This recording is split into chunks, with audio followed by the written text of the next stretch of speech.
إن الحمد لله نحمده ونستعينه ونستغفره ونعوذ بالله من شرور أنفسنا وسيئات أعمالنا من يهده الله فلا مضل له ومن يضلل فلا هادي له وأشهد أن لا إله إلا الله وحده لا شريك له وأشهد أن محمدا عبده ورسوله اللهم صل وسلم على سيدنا محمد وعلى آله وصحبه وسلم تسليما كثيرا أما بعد فالسلام عليكم ورحمة الله وبركاته. Bienvenue dans ce 8e épisode dédié à la médecine prophétique et au-delà de la médecine divine. On a vu la semaine dernière les premiers éléments concernant la prévention et la guérison en partie de ces mots qu'on appellerait des mots occultes, que ce soit lié à la sorcellerie, au mauvais œil, aussi à la possession et autres. Et Inch'Allah Ta'ala, on souhaiterait continuer d'aborder ces sujets-là pendant ce live bi'idhnillahi ta'ala. Bienvenue Cheikh Mahmoud, qu'Allah te récompense par le meilleur et c'est toujours un plaisir de t'avoir avec nous. Et je remercie aussi les frères, alhamdoulilah, les frères Karim et les frères Mohamed qui sont derrière les caméras, dans les coulisses, qui font un travail remarquable, qu'Allah les récompense par le meilleur. Et Inch'Allah, je te laisse introduire Inch'Allah ta'ala cet épisode. Barakallahu fik. بسم الله الرحمن الرحيم الحمد لله رب العالمين أشهد أن لا إله إلا الله وحده لا شريك له وأشهد أن محمدا عبده ورسوله اللهم صل على محمد وعلى آل محمد وصليت على إبراهيم وعلى آل إبراهيم في العالمين إنك حميد مجيد اللهم بارك على محمد وعلى آل محمد كما باركت على إبراهيم وعلى آل إبراهيم إنك حميد مجيد ورضى اللهم عن الخلفاء الراشدين والصحابة أجمعين ومن تبعهم بإحسان إلى يوم الدين أما بعد. Donc, assalamu alaikum wa rahmatullahi wa barakatuh. Barakallahu fik, Yassi Mohamed. Le plaisir est vraiment partagé. Et que Allah bénisse notre assemblée. Je parle autant physique que virtuel. Parce qu'avec toutes nos sœurs, on est devenus maintenant, et tous nos frères, on est devenus maintenant une famille. Alhamdulillah, quand le manque, quand il est en voyage, il est d'ailleurs revenu.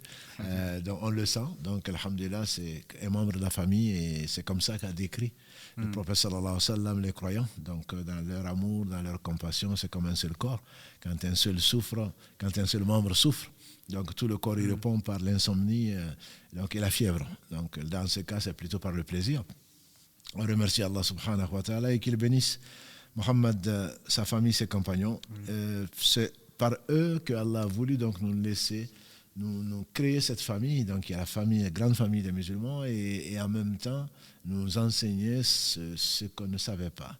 En effet, quand on s'imagine, quand on réalise plutôt qu'on a un monde parallèle et que comme on l'a dit la semaine dernière, en rentrant aux toilettes, en se regardant dans un miroir, en se déshabillant, quand on n'est pas conscient qu'on est regardé, qu'on est vu, qu'on est accompagné, c'est une catastrophe. Donc le mauvais œil qui existe même que les gens ne savent pas. La sorcellerie, n'en parlons pas, c'est encore, comme tu l'as si bien rappelé, il y a quelques semaines, ça date pas de la création du monde, mais en tout cas depuis très très longtemps. Mais le mauvais œil et le reste, juste les gens ne sont pas conscients. La jalousie, on sait bien que ça existe, mais les conséquences, on ne les mesure pas. Et comment les prévenir? Quand on n'est pas averti, bien entendu, on ne saurait pas le faire. Et comment surtout les traiter pour qu'Allah subhanahu wa ta'ala nous guérisse de cela. Donc on a vu, et je pense que c'est le plus important, mon humble avis, c'est vraiment, encore une fois, c'est le rappel. L'hygiène de vie, c'est de se rappeler Allah subhanahu wa ta'ala. Quand j'ai lu récemment que quand on veut faire de la sorcellerie, le sorcier, il envoie le djinn ou les djinns qui te surveillent. Il te surveille.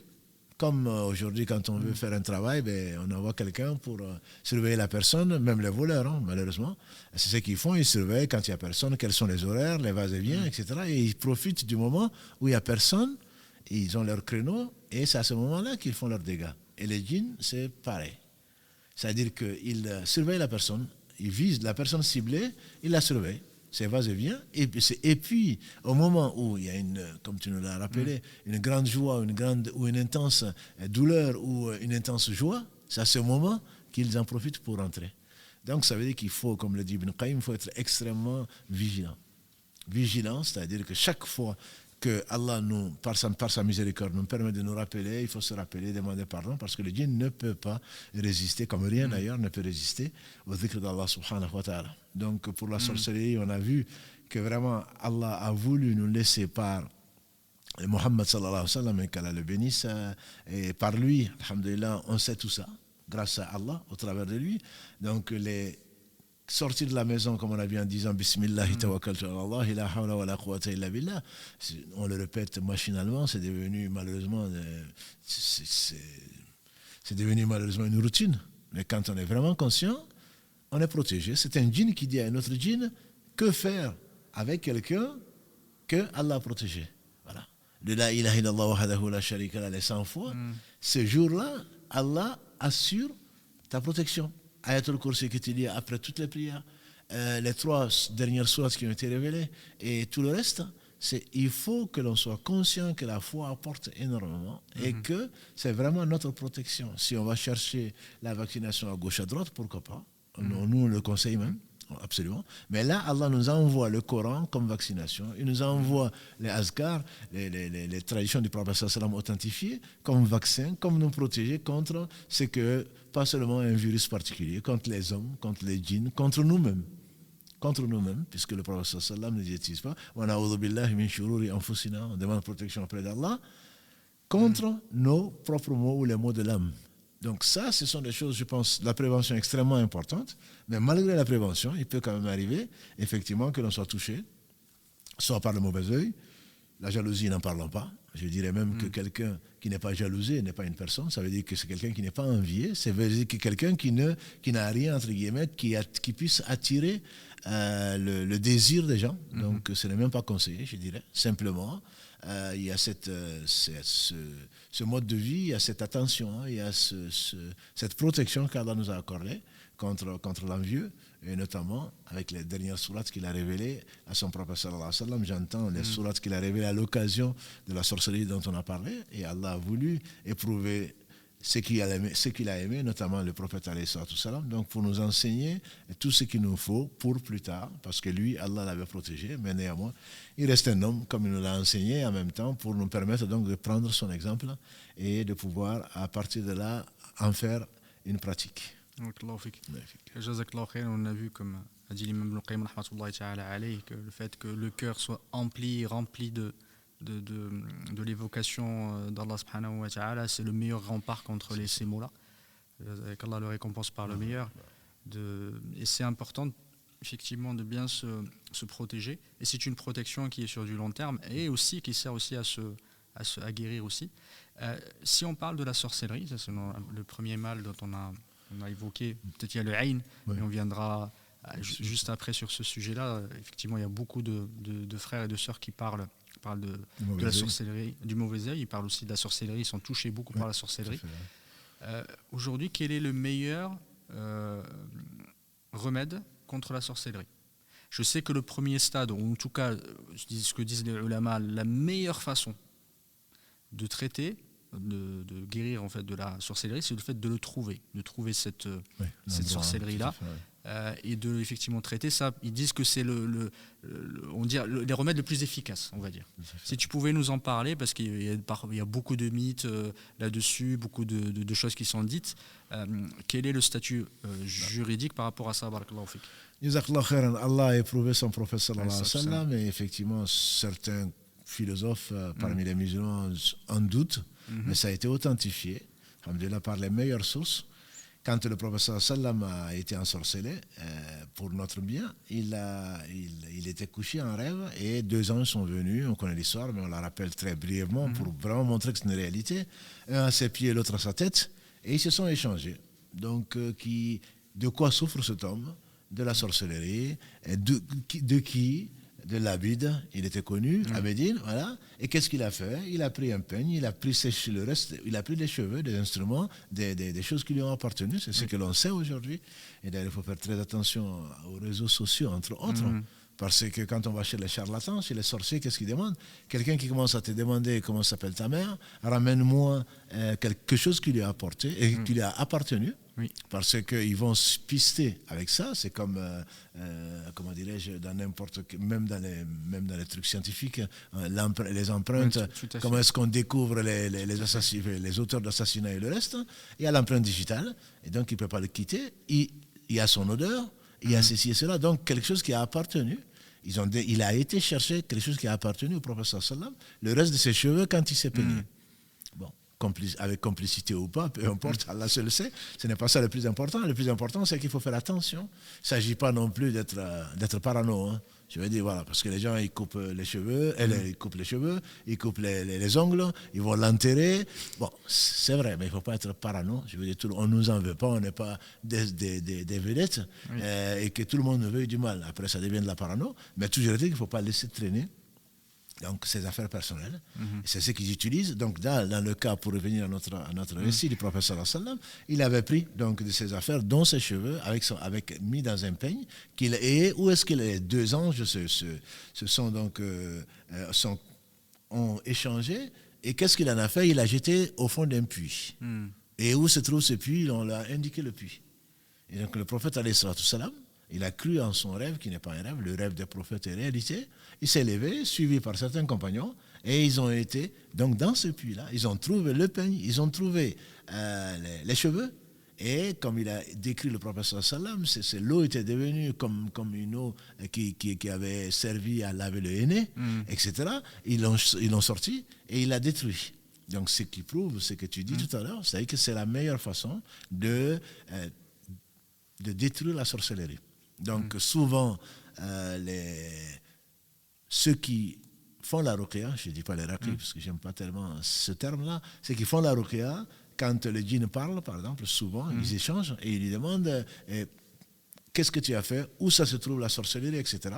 Il se peut qu'ils montent, ils vont aller vérifier, parce que souvent c'est la belle-mère qui est accusée, ou c'est la belle-sœur, etc.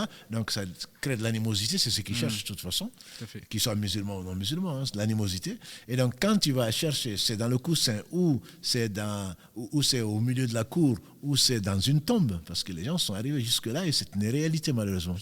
Jusque dans une tombe, on sait qu'on ne va pas aller creuser une tombe pour aller chercher, sauf si c'est une autorité qui le permet, puisque c'est un endroit qui est privé et on n'a pas le droit d'aller toucher. Ce serait un sacrilège. Et pourtant, ça existe.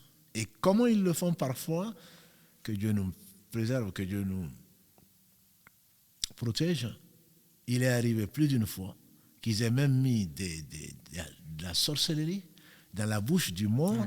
Ils sont en train de laver un mort. Tu es devant la mort, tu vas mourir.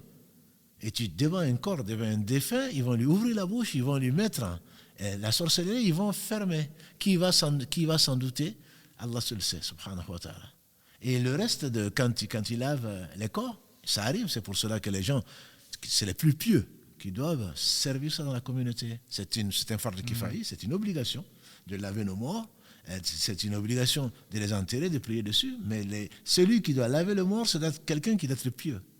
Et malheureusement, le reste de l'eau, le reste des savons, le reste des serviettes, celui qui vous les demande, ne l'acceptez pas. Pour quelle raison? Y compris ses propres enfants. Pour quelle raison? Et donc les plus avertis, ils les détruisent, tout simplement. Ce n'est pas parce qu'ils veulent s'en servir, ils les détruisent parce qu'ils ne veulent pas participer à la chaîne donc, de l'interdiction. Et ça, malheureusement, on a déjà vu, hein, si Dieu a créé l'enfer, c'est qu'il y a une raison, c'est par sagesse. Comment on peut imaginer, tu es devant la mort, ça ne te rappelle pas quelque chose, la mort? Et le prophète sallam a dit, la mort ne suffit-elle pas comme rappel? Tu vas finir comme ça, Tu vas commencer comme ça. Bientôt, tu vas arriver à ce stade-là. Tu vas comparaître devant ton Seigneur et malgré ça, ça ne te sert pas de leçon. Tu vas aller prendre, certains vont aller jusqu'à couper des membres du mort, à amputer des membres du mort pour servir dans la sorcellerie. Voilà. Donc le mieux, encore une fois, c'est de trouver, il y a un cas que je connais, que le djinn dit que c'est la tombe. Comment est-ce qu'on va retrouver ça? Dans la tombe, dans un pays. Même pas en France. Personne morte ici, on l'a amené au bled pour l'enterrer, et en fait, la sorcellerie est dans le cercueil. Voilà. Donc, si le djinn te dit c'est au bled, c'est à côté de la chambre à coucher ou je ne sais quoi d'autre, tu vas aller fouiller. Le prophète sallam a dit, pour Satan par qui Allah nous a enseigné, donc Ayatul Kursi, c'est vrai même si c'est un menteur. Donc il faut au moins aller vérifier. Et quand on le trouve, alhamdulillah, quand c'est des kitabs, quand ce sont des choses, des papiers, etc., la façon la plus connue, c'est de brûler, c'est de détruire la chose. C'est de brûler. Donc détruire la sorcellerie. Et encore une fois, il est conseillé, quand ceci est arrivé grâce à Allah, il est conseillé de ne pas le raconter. Quand je dis ne pas le raconter, c'est-à-dire que le fait de dire raconter à la voisine, qui va raconter au voisin, qui va raconter, donc le sorcier l'apprendra et saura que la sorcellerie a été détruite, donc il va à nouveau tenter. Ou la personne qui a voulu du mal va à nouveau tenter. Donc mieux vaut être discret dessus. Même si Allah nous a guéris, c'est le seul guérisseur, mieux vaut être discret et ne pas le dire aux gens. Voilà. Parce qu'on sait, comme le dit le proverbe, on est mieux trahi que par les siens.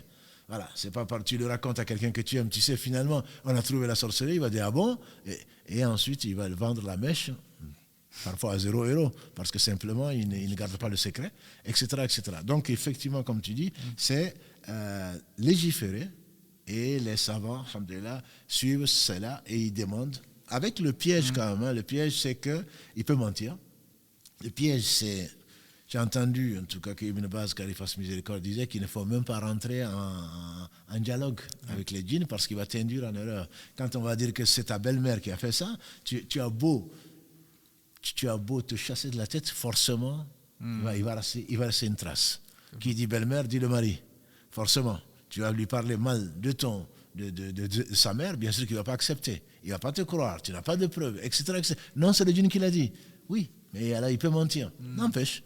Donc, il a atteint son but au moins. C'est de s'aimer la zizanie dans la famille, le lien de parenté qui est sacré, etc., etc. Donc, effectivement, la meilleure des façons de faire, les savants, bien sûr, je ne dis pas qu'ils ont raison, alhamdoulilah, Allah leur enseigner, c'est vraiment de retrouver cet endroit-là. Quand on le retrouve, donc on déterre, parce que souvent c'est sous-sol, on déterre et on détruit la chose, soit par, quand c'est inflammable, entre guillemets, on le brûle, et sinon, il est conseillé de mettre de l'eau coranisée dessus, donc pour neutraliser, entre guillemets, l'eau coranisée. Et grâce à Allah, au travers donc, de ce qu'il a mis dans sa parole, ça neutralise. Donc, mais il faut trouver la chose donc, qui a été utilisée. Du coup, si quelqu'un le retrouve, soit il le détruit, effectivement, soit il le met dans l'eau coranisée. Il essaie déjà de l'ouvrir, il faut l'ouvrir. Il faut l'ouvrir, si possible, il est conseillé de l'ouvrir avec des gants. Les gants, ouais. Avec des gants. Parce que Allah seul sait que quelqu'un qui a fait de la sorcellerie, il est capable du pire. Donc, qu'est-ce qu'il a utilisé et que la sorcellerie, quand même, te touche physiquement, ce n'est pas exclu. Parce que souvent, qu'est-ce que la mariée va retrouver? Elle va retrouver ça dans sa robe de mariée, elle va retrouver dans ses habits, alors qu'elle sait bien sûr qu'elle n'a jamais fait ça. Donc, souvent, il passe par des familiers. Voilà. Soit c'est le djinn lui-même qui le fait, soit on passe par les familiers. Et donc, le mieux, c'est au moins de porter des gants, si c'est possible. Il n'y a pas deux précautions valent mieux qu'une. Et à ce moment, effectivement, de l'ouvrir, de voir. Souvent, de la pratique, ça, ce n'est pas comme quelqu'un va dire, non, c'est pas inversé. Mais dans la pratique, souvent, on voit donc des choses écrites, soit le Coran à l'envers. Ça, c'est une des méthodes probablement dont tu as parlé quand je n'étais pas là. Soit des arabesques, des choses qu'on ne comprend pas, avec des carrés, avec des choses que dans une langue que l'on ne comprend pas, avec des talismans. Et ceci, c'est rare que ce soit du Coran. Voilà, c'est rare que ce soit du Coran, même si tu peux trouver Bismillahirrahmanirrahim. Exactement. Ils mettent du Coran, mais c'est pour tromper. Exactement, c'est pour tromper. Voilà, ils vont l'écrire dans n'importe quel sens, et puis celui qui. Dans la communauté musulmane, malheureusement, qui est souvent illettrée, on ne sait pas qu'est-ce que c'est. Ah oui, ça c'est du Coran, parce que j'ai vu Bismillahirrahmanirrahim. Non. Et à supposer donc que du Coran, qu'est-ce que le Coran vient faire là? Tout à fait. Voilà, c'est pas qu'il a été révélé pour qu'on le lise, pour qu'on le comprenne, pour qu'on le médite, pour qu'on le mette en pratique. Pourquoi tu vas le trouver dans un talisman? Je veux dire, quelque chose qui n'est pas ce qui est censé être. Exactement. Voilà. Donc ça, c'est malheureusement pour nous, les gens ne connaissant pas le Coran, ne connaissant pas la valeur du Coran, la grandeur du Coran, et malheureusement l'utilisent et croient à tout et n'importe quoi. Pour ce rappel. Et ensuite, comment on peut traiter, alhamdoulilah, si on ne retrouve pas effectivement la sorcellerie ou ce qu'on appelle sihr, c'est pas de le retrouver, ça ne veut pas dire qu'on ne peut pas traiter. Alhamdoulilah, si on arrive à trouver, alhamdoulilah, Allah subhanahu wa ta'ala parfois facilite, et même parfois, c'est quelqu'un par hasard, ça arrive, il y en a beaucoup en détruisant quelque chose, enfin, en tout cas un bâtiment, en se promenant parfois, ils trouvent que des choses, alhamdoulilah, par la grâce d'Allah subhanahu wa ta'ala qui a destiné à ce que que la personne guérisse grâce à quelqu'un qui passe par là. Alhamdoulilah, il et des fois quelqu'un. Il n'y a pas de hasard. Alhamdoulilah, il n'y a pas de hasard. C'est en nettoyant un tuyau. Oui, c'est ça. Voilà, il y a quelque chose qui arrive, tu n'es pas content. Voilà, il y a eu une inondation chez moi, ou il y a eu je ne sais quoi d'autre. Ça oblige à aller, subhanallah, Allah il a ses causes. Tout à fait. Il crée les causes, et finalement, le final, c'est qu'il est ça, il est le sage. S'il est celui qui sait, et finalement, quelque chose de mal est bon, ben, tu as cassé je ne sais pas, ton fétiche, entre guillemets, quelque chose que tu aimais beaucoup, c'est cassé, et tout d'un coup, qu'est-ce qui sort de cette lampe? Ben, des choses bizarres. C'est Allah qui l'a voulu, effectivement, sous le coussin.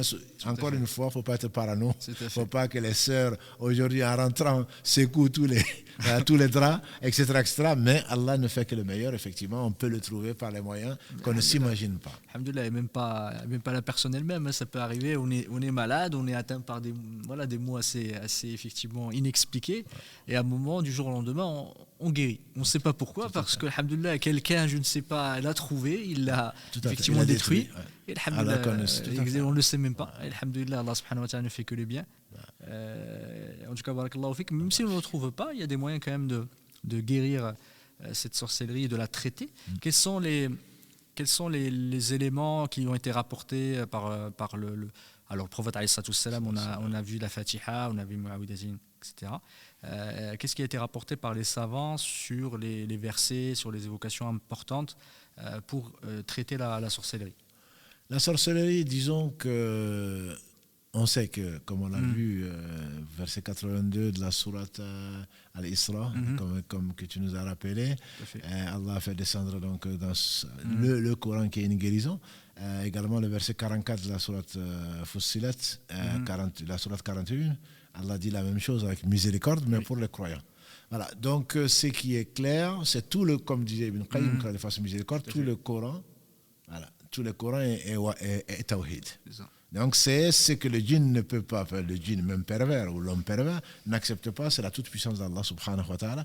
Et donc il y a beaucoup de versets que les gens utilisent sans que, à ma connaissance, le prophète sallallahu alayhi wa sallam ait précisé des versets. Mais la pratique des savants ont amené, notamment dans la sorcellerie, les versets parlant de la sorcellerie. Tout à fait. À commencer par les versets 102 par lesquels peut-être on avait introduit, donc la sourate al-Baqarah, où on parle de la sorcellerie faussement attribuée à Suleiman.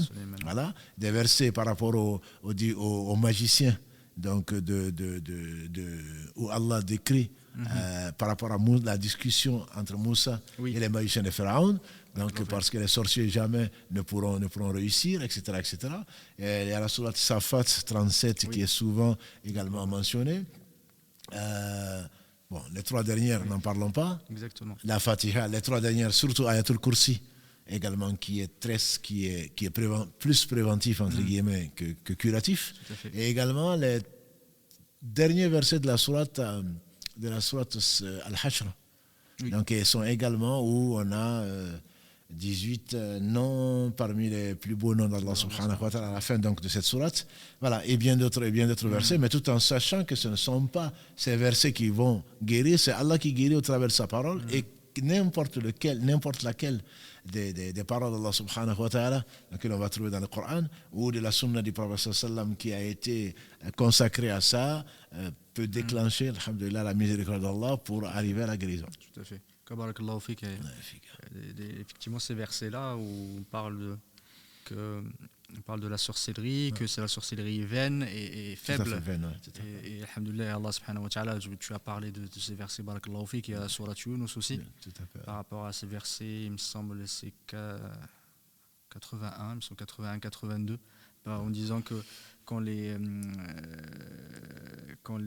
sorciers ont jeté, Allah subhanahu wa ta'ala, ils ont jeté la sorcellerie et il dit Inna Allah sayubtilu. Exactement. Et Allah va le détruire. Ibn Kathir, rahmatullahi ta'ala, avait parlé de Mu'awwidhatain, il avait dit que c'était important pour guérir les deux dernières sourates. Tout à fait, je dirais que pour toi, pour moi, pour chacun d'entre nous, il faut absolument apprendre. On dit même que les deux sourates, les deux dernières, quand il dit Mu'awwidhatain, il dit ce qu'on appelle les protectrices, bien sûr c'est Allah qui protège. On les appelle donc les deux dernières sourates, la 113 et la 114, on dit qu'elles ont été révélées à l'occasion de la sorcellerie du prophète sallallahu alayhi wa sallam. Donc pour le servir et pour surtout nous, pour nous servir. Donc il est conseillé de les lire après chaque prière, le matin après le fajr et le soir après le asr. Il est comme le prophète sallallahu alayhi wa sallam le lisait à 3 reprises. Oui. Voilà, 3 reprises quand il était au lit également, on a su, ça c'est de la prévention. Voilà. Mais sur effectivement quelqu'un qui a été touché, le mas ou quelqu'un qui est habité, que l'on pense être habité, encore une fois, il faut préciser que tout ce qui, quand on ne se sent pas bien psychologiquement, c'est pas forcément la sorcellerie. Oui. Voilà. Donc Donc ça, on a déjà insisté dessus. 80%, entre 70 et 80% estiment les gens qui traitent ce problème. Entre 70 et 80%, ce n'est pas le cas. Donc c'est psychologique. Souvent, c'est psychosomatique. Voilà, je ne vais pas bien, donc j'ai été ensorcelé. D'ailleurs, j'ai vu ma belle-sœur en train de faire ceci. D'ailleurs, j'ai vu mon voisin en train de verser des choses devant ma porte. Voilà. Donc, quand on ne craint, qu'Allah bénisse celui qui a dit, quand on ne craint pas Allah, on craint tout. Tout à fait. Et malheureusement, je crains que ce soit vrai. Et quand on craint Allah, tout est craint. Je ne sais pas un hadith. Mais le hadith auquel je pense, c'est celui, comme l'a dit le professeur sallallahu m'a rapporté, je pense, c'est pas Sahal, je pense, Ibn Sa'adi, voilà, qui a dit que le professeur sallallahu a dit, celui qui a dunya comme objectif, Allah lui disperse. Donc c'est bien, mais la pauvreté dans son cœur, et il n'aura que ce qui lui a été destiné. Et celui qui a l'au-delà comme objectif, Allah lui rassemble ses affaires, met la richesse dans son cœur, et le monde vient à lui. Donc ça me fait plutôt penser à ça. C'est-à-dire qu'il faut, en craignant Allah, tout est craint. Quand on dit tout est craint, parce que tu rentres dans un système qui craint Allah. Tout est soumis à Allah, bon gré, mal gré. Donc du coup, il y a une coordination, tu rentres dans le concert des choses qui sont soumises à Allah, bon gré. Et il y a quelques choses qui veulent désobéir à Allah bien quand ils sont quand même soumis à Allah, ne pourront pas te nuire. Donc il ne faut pas non plus s'inscrire toujours, et d'ailleurs c'est l'occasion de peut-être dire à nos frères et sœurs que nous ne sommes pas ni si Mohammed ni moi-même ne font la ruqya. Voilà. Maintenant je reçois des demandes par WhatsApp de Paris, d'ailleurs est-ce que tu peux me faire la ruqya, etc. Je ne suis pas un raqi, on est juste là pour essayer de démonter et de mettre en garde contre les charlatans. Et de montrer comment Allah est généreux et que chacun doit pouvoir se protéger, chacun doit pouvoir, en tout cas, il y a les moyens de se protéger et de se traiter sans passer par des charlatans et des marabouts et de ceci, cela. Nous, notre objectif, c'est juste ça, c'est expliquer qu'Allah nous a laissé préserver donc l'essentiel. On n'a pas besoin d'aller donc mettre sa confiance à autre qu'Allah subhanahu wa ta'ala. Donc il y a ces versets-là, notamment je disais donc les 3 dernières. J'espère que chacun d'entre nous, nos enfants, les plus grands, même ceux qui se disent qu'ils ne connaissent pas le Coran, à force d'écouter, alhamdulillah, on apprend tous Qul Allahu Ahad, 4 versets qui valent le tiers du Coran. Voilà, pour quelqu'un qui ne sait pas lire, qui ne sait pas écrire. C'est Qul Allahu Ahad, je ne connais pas un musulman qui ne le connaisse pas. La Fatiha, et Qul A'udhu Birabbil Falaq, Qul A'udhu Birabbin Nas, les 3 dernières, je le conseille à tout un chacun. Aujourd'hui, avec nos systèmes de CD-ROM, avec Internet, avec je ne sais quoi d'autre, le simple fait de le répéter, ne serait-ce qu'une fois par jour, on finit, grâce à Allah, par le retenir. Et c'est d'une importance énorme.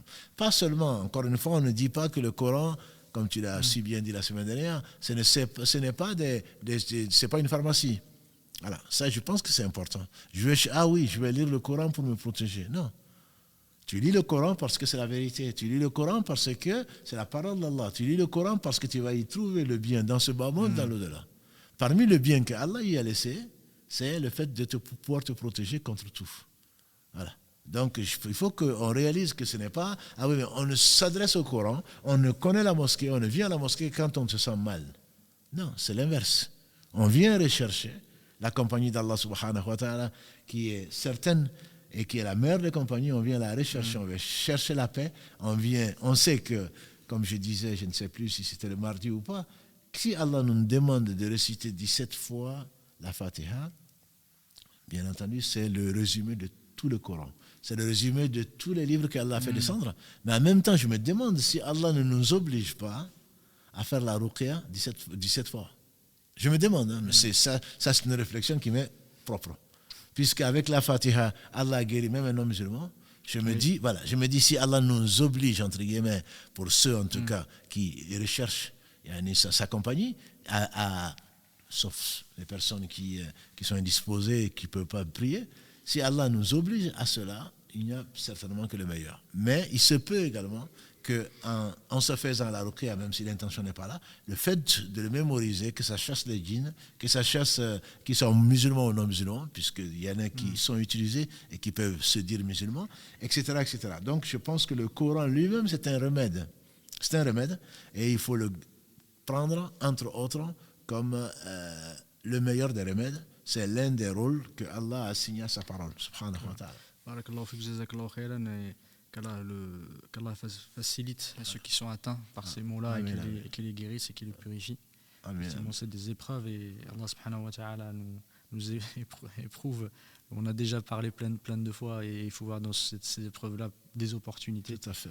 Et des occasions de se rapprocher d'Allah et de se rappeler l'essentiel. Effectivement, on a parlé plusieurs versets par expérience, comme tu as dit. Les ulama rapportent que certains versets peuvent être bénéfiques pour certains. Tu as parlé de Mu'awwidatayn, Fatiha, Ayat al-Kursi. Tu en avais parlé alhamdoulilah, plusieurs fois et elle est importante aussi pour la guérison.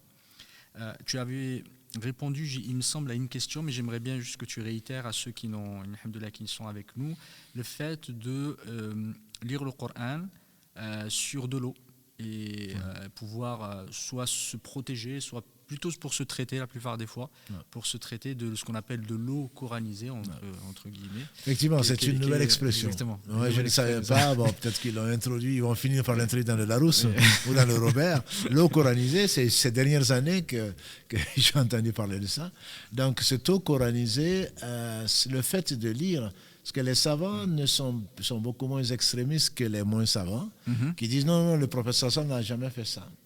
Alors que, alhamdulillah, Allah dit qu'il a fait descendre du Coran ce qui est shifa. Donc, tout ce qui contient le Coran, et bien entendu, c'est beaucoup mieux de lire tout en soufflant dedans plutôt que d'écouter YouTube ou autre chose, bien que ça marche. Ça, de ma propre expérience, j'ai vu les gens réagir, qui étaient possédés, réagir à l'écoute du Coran, même s'ils ne le comprenaient pas. Donc, c'est une réalité. Lire, les savants contemporains de confiance ont dit qu'on pouvait lire. C'est pour cela, quand c'est du Coran, je ne dis pas qu'on t'amène une eau en disant c'est coranisé, et alors que Dieu seul sait ce qu'il y a dedans, c'est permis de lire dans l'eau et de boire, c'est permis de lire sur l'huile et l'utiliser, c'est permis de. Il y a même Cheikh Daous que tu as connu et que tu as présenté ici même dans la mosquée, il lui conseillait, donc c'est un imam de Riyad, il conseillait lui, même si on n'a rien en prévention, comme ça, que quand on prend de l'eau, qu'on lise la Fatiha dessus ou quelque chose et de la boire, juste par prévention, et de la faire boire par les. Encore une fois, ce n'est pas une pharmacie. Voilà. Mais juste parce que je fais confiance à Allah, je sais que dans le Coran, Allah les versets, au moins 2 versets le disent, et Allah dit la vérité, il y a une guérison pour les maladies. Donc je prends, pas tout le temps, et je récite dessus, et ensuite je bois. Voilà. Donc ça, c'est quelque chose de permis par l'islam, puisque l'islam, c'est avant tout, bien sûr, c'est le prophète sallam qui nous a transmis la religion d'Allah qui est l'islam.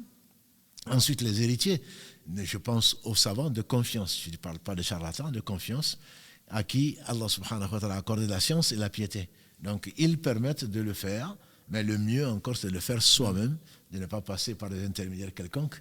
Voilà, et ça, c'est permis.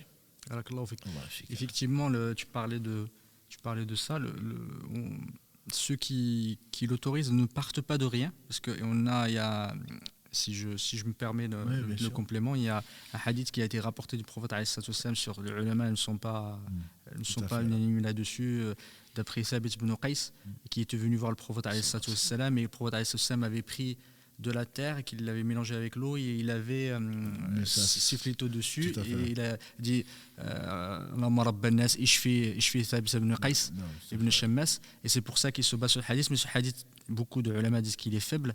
En tout cas, ça a été le fait, l'autorisation, comme tu as dit, barakallahu fik, a été rapporté par beaucoup de ulama et aussi par des sahaba comme Ibn Abbas. On rapporte aussi de Aïcha, je crois que c'est le Barawi qui en a parlé. Effectivement, c'est pas quelque chose de. Oui, c'est pas une innovation. Une innovation, barakallahu fik. Ça ne date pas en tout cas d'aujourd'hui. Exactement. Je sais qu'il y a certains dires de savants que je respecte, qui disent non, ce n'est que la récitation. Moi, je préférerais dire, comme les meilleurs d'entre nous, moi, je ne le ferai pas. C'est pas quelque chose que je connais. Voilà, plutôt que de tout ce que je ne connais pas est faux. Non, c'est pas vrai. Ta connaissance n'est pas grand-chose. Voilà, donc il faut rester modeste et humble. Et si des savants qui craignent, seuls les savants craignent Allah, si les savants qui sont plus savants que toi l'autorisent, c'est par crainte d'Allah qui l'autorise. Donc il ne faut pas non plus, faut pas être extrémiste même parmi les savants. Jazakallahu khairan de faire ce rappel-là. Du coup, j'aimerais bien qu'on aborde rapidement, il faut qu'on aborde aussi, on a abordé la sorcellerie. Ouais. J'aimerais bien qu'on aborde le mauvais œil. Ouais. Effectivement, quel est le traitement pour le mauvais œil? Alhamdoulilah, là on a le hadith du prophète sur lequel effectivement on se basait. Si tu pouvais nous en parler, jazakallahu khairan. Le mauvais œil existe. Ça, on l'avait déjà dit. J'enfonce le clou. S'il y avait quelque chose qui devait précéder le destin, ça aurait été le mauvais œil. Le professeur m'a dit également que le mauvais œil peut amener le chameau dans la marmite, voilà, et l'homme sous la tombe. Voilà, donc ce sont des choses qui existent, et je précise également que le mauvais œil peut même venir des djinns. Oui. Voilà. C'est que l'on ne pense pas à faire les mauvais œils, certainement. C'est la raison pour laquelle il faut commencer par Bismillah pour tout ce que l'on fait, que soit pour s'habiller, se déshabiller, rentrer pas dans les toilettes, donc l'invocation est connue. Partout on peut commencer, partout on peut faire le rappel d'Allah, il faut le faire. Et en se regardant au miroir, et le mauvais œil, ce qui est encore plus surprenant, c'est qu'on peut soi-même s'apporter le mauvais œil. Oui. Ça, je pense qu'il faut que les gens le sachent. Celle qui pense qu'elle est très belle, celui qui pense qu'il est je ne sais quoi d'autre, qui est fier de lui-même, parce que contrairement à la jalousie, le mauvais œil vient de l'émerveillement. Voilà, ce que disent les savants, c'est l'une des différences. Il vient de l'émerveillement. C'est le ujub. Tu es là, j'ai jamais vu, ça c'est le hadith auquel tu fais allusion, de quelqu'un qui a fait Badr et qui faisait partie de l'Inde, qui fait partie, donc c'est Amir, qui fait partie des premiers convertis. Il a fait Badr. Et qui te dit qui a fait Badr? Il se peut qu'Allah ait dit, comme l'a dit le prophète sallallahu alayhi wa sallam à Omar, il se peut qu'Allah ait dit aux gens de Badr, faites ce que vous voulez, je vous ai pardonné. Donc ça veut dire qu'il faisait partie des meilleurs. Mais néanmoins, il a vu son frère, donc il s'appelait Sahel, il l'a vu en train de sortir de l'eau. Il a dit, mais j'ai jamais vu une peau aussi blanche, on dirait une fille qui n'est jamais sortie. Et tout d'un coup, il a été pris d'une douleur, et il est tombé en syncope. Et on a été voir le professeur, on lui a raconté. Qu'est-ce qu'il a dit? Est-ce que vous soupçonnez quelqu'un? Ils disent oui, on soupçonne Amir, parce que c'est lui qui a dit. Donc, lui-même ne savait pas. Et il a dit, il s'est mis en colère, il a dit, comment l'un d'entre vous peut tuer son frère? Voilà. Comment l'un d'entre vous peut tuer son frère? Alors, lave-toi et donne-lui. Ça, c'est ce qui est le plus connu. Donc, c'est le lavage, on fait les ablutions. Et moi, tu viendrais me dire, c'est toi le mauvais œil qui m'a fait ça, et je te dirais, mais qu'est-ce que tu penses que tu as de mieux que moi pour que je te jalouse? Non, c'est une sunna. Donne-lui. Et donc, il a fait les ablutions, il a donné, et avec ça, il s'est lavé, Allah l'a guéri. Donc, c'est une réalité. Et mais non, j'aurais pu prendre n'importe laquelle des eaux. Non. Et le Cheikh Daous, qu'Allah le récompense par le meilleur, lui disait que si tu n'arrives pas, bien sûr, si tu penses que c'est ta belle-mère qui a eu le mauvais œil sur toi, tu ne vas pas lui dire, belle maman, tu m'as fait le mauvais œil, ou tu as fait le mauvais œil à mon enfant. Il va te dire, bon, mais ma fille, tu verras. Si elle ne fait pas de la sorcellerie, elle va demander à ton mari de divorcer avec toi. Donc, pour éviter tout ça, il dit, on peut prendre le reste de ce que la personne a utilisé comme eau. Voilà. Ça, je pense que c'est plus pratique. Voilà, tu donnes beaucoup d'eau à la belle-mère, elle boit, il en reste un peu. Bon, tu vas à la cuisine comme si tu allais la verser, et tu rajoutes de l'eau et tu l'utilises donc pour te laver, ou tu rajoutes à l'eau. Voilà. Donc ça, c'est je dirais, la chose la plus connue ou la plus répandue, c'est de se laver avec donc le reste de l'eau dans laquelle donc quelqu'un quand on a des soupçons forts. Oui. Je ne dis pas on regarde quelqu'un, non, c'est peut-être lui. Non, on a des soupçons forts sur une personne et on lui demande son eau, mais si ça peut amener encore plus de problèmes, on prend donc de là où il a bu ou de ce qu'il a utilisé et on rajoute de l'eau pour se laver. Ça, c'est la façon la plus classique et ça a été prouvé de façon authentique venant du prophète sallallahu alayhi wa sallam, un ordre. On a parlé de ça, on a parlé également de la possession du mess. La possession étant, le mess, c'est parfois quand peut être touché par Satan et ça peut générer c'est pas de l'épilepsie, ce qu'ils appellent Sara', mais c'est pas de l'épilepsie, mais alhamdoulilah. Quels sont les traitements pour ce type de maux? Pour le mal occulte, comme l'appellent si pudiquement les sœurs, je suis atteinte de mal occulte. Oui, parce que, en fait, ça me rappelle quand j'étais petit, quand j'étais plus jeune, même. En fait, on n'osait pas. Ils n'osaient pas. Mes parents, excusez-moi, les parents, la famille, ils n'osaient pas dire le djinn. Oui, c'est vrai. Ils disent les choses qui ne sont pas bien. Les choses qui ne sont pas bien. Moi, j'ai entendu les choses qui sortent la nuit. Qui sortent la nuit. Je vois des choses ils disent comme ça. C'est comme pour le. Ça me rappelle le cancer. Ils n'osaient pas le dire. Ils disent pas le cancer. Ils disent c'est la mauvaise maladie. Voilà, ou la maladie du siècle. Voilà. Pour pas la nommer. Comme si en le faisant comme ça, au moins tu sais pas tout. Exactement. Absolument. Quelque part, je sens que on n'est pas tous aussi clairs que ça. Voilà. Si jamais je dis ça, il va venir m'embêter. C'est ça, exactement. Donc, le MOS, effectivement, il y a deux types, comme on a peut-être dit, de maladies psychologiques. Ça peut être dû effectivement à un djinn et qui rentre, comme on a dit, ils sont parmi nous, ils vivent avec nous dans des endroits notamment sales, etc. Donc, ils peuvent rentrer en nous dans des moments particuliers. Et donc, ils peuvent toucher, ça peut amener l'épilepsie, la personne peut tomber, que ce soit un enfant, que ce soit une personne adulte, elle peut tomber, peut perdre connaissance. C'est pour cela qu'on l'appelle l'épilepsie, alors que l'épilepsie, d'un point de vue médical, c'est vraiment autre chose. Mais bon, ça peut arriver. Et sur cela, ce que moi je connais, le professeur m'a dit qu'il faut lui faire la ruqya. Et que ce soit les enfants, c'était les enfants de Ja'far, que ce soit les enfants, que ce soit la personne adulte, quelqu'un qui tombe, il est arrivé dans cette même mosquée plus d'une fois, quand l'imam commence à réciter, où on fait l'appel à la prière, une personne qui ne savait même pas qu'elle était touchée, elle tombe en écoutant ça, elle se met à trembler, elle se met à baver, etc. Bon, si elle a un antécédent médical, on peut comprendre que c'est de l'épilepsie. Si ce n'est pas le cas, souvent, elle perd connaissance. Et donc, ce que l'on fait, c'est la ruqya. On lit le Coran, la personne, Allah redonne conscience à la personne, et le djinn est parti, et la personne ne sait même pas ce qui lui est arrivé. Moi, j'ai vu plus d'un cas comme ça. Donc, on fait la ruqya. La ruqya, c'est quoi? C'est ce qu'on a expliqué pendant combien de séances. C'est vraiment la parole d'Allah subhanahu wa ta'ala ou la parole de son messager sallallahu alayhi wa sallam dans ce qu'Allah lui a enseigné. Donc, que l'on lit, et le djinn, comme disent les spécialistes, le Coran brûle le djinn. Il ne peut pas résister à la parole d'Allah subhanahu wa ta'ala. C'est pour cela que souvent, quand les personnes sont possédées, qu'on lit le Coran, le djinn s'exprime, arrêtez, je vais sortir. Bon, on n'a quand même pas inventé, quoi. Je veux dire, c'est ceux qui n'y croient pas. Non, c'est dans le Coran, c'est dans la Sunna. Et si on montre à la personne, certains savants disent que si elle n'y croit pas, elle sort de l'islam. Une sourate 73 qui s'appelle la sourate des djinns. Les djinns qui parlent, les djinns qui ont entendu le Coran, les djinns qui ont cru au Coran. Donc on ne peut pas nous nier parce que non, ça ce sont des histoires. Oui. Non, toi aussi tu es une histoire. Parce que qui a commencé et qui va finir, malheureusement qui va finir mal.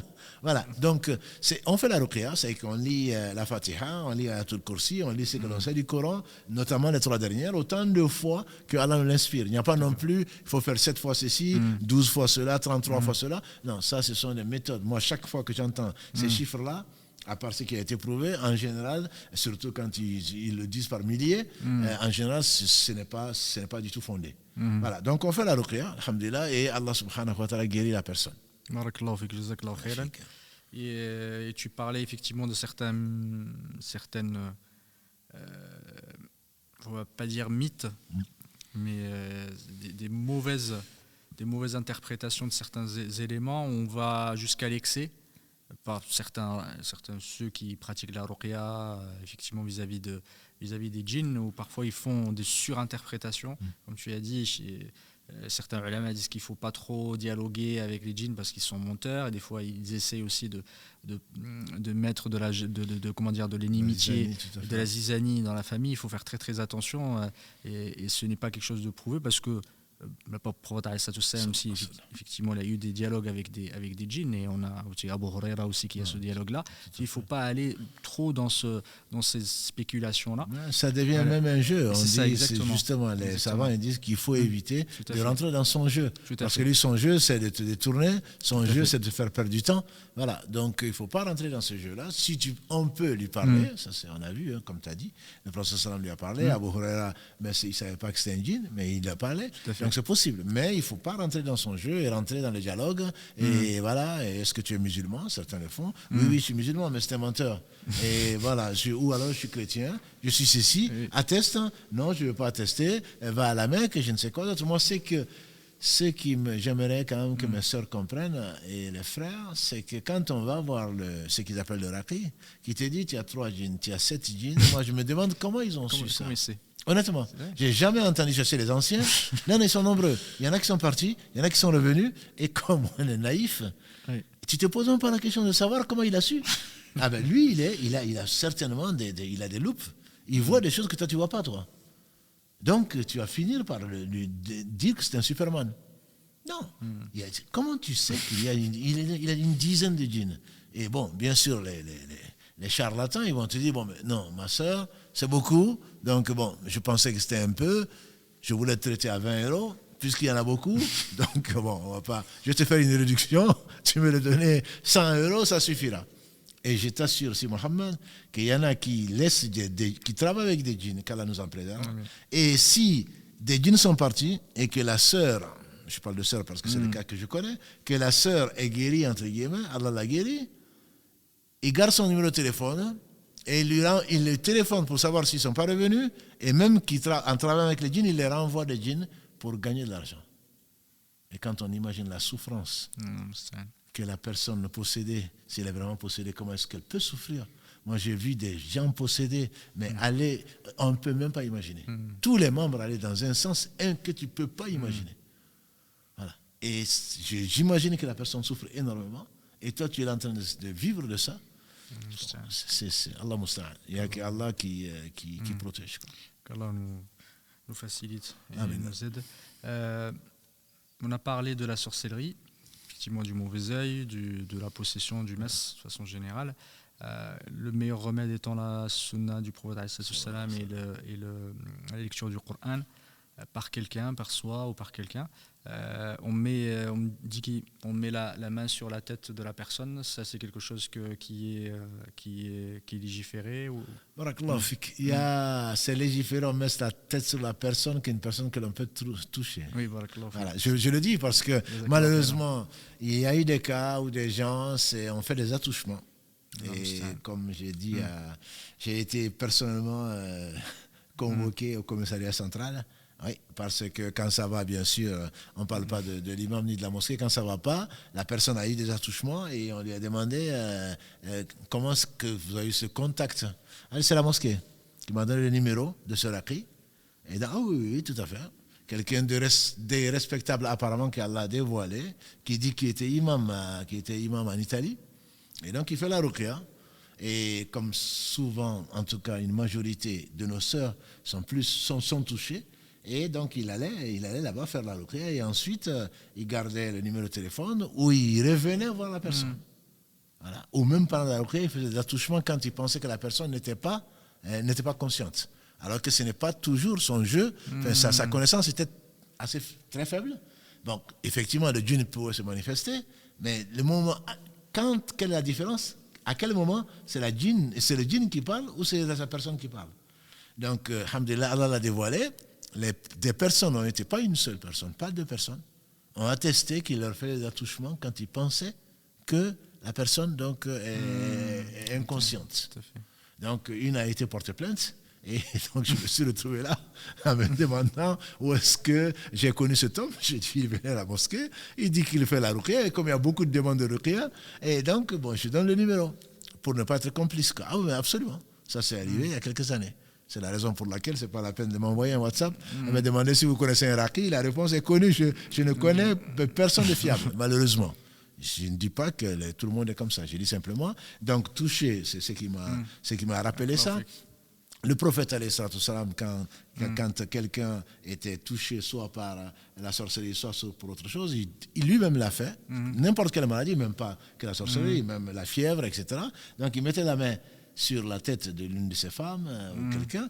Donc il mettait la main et il disait ce qu'il disait. Donc il y a des doigts que vous pouvez trouver, encore une fois, que les sœurs ne nous demandent pas forcément la transcription et ceci. On le trouve dans tous les bons livres, entre guillemets. Je conseille qu'Allah fasse miséricorde au Cheikh Saïd qui a écrit dans un Kahtan qui est décédé il y a 2 ans à peu près, qui a écrit La citadelle du musulman.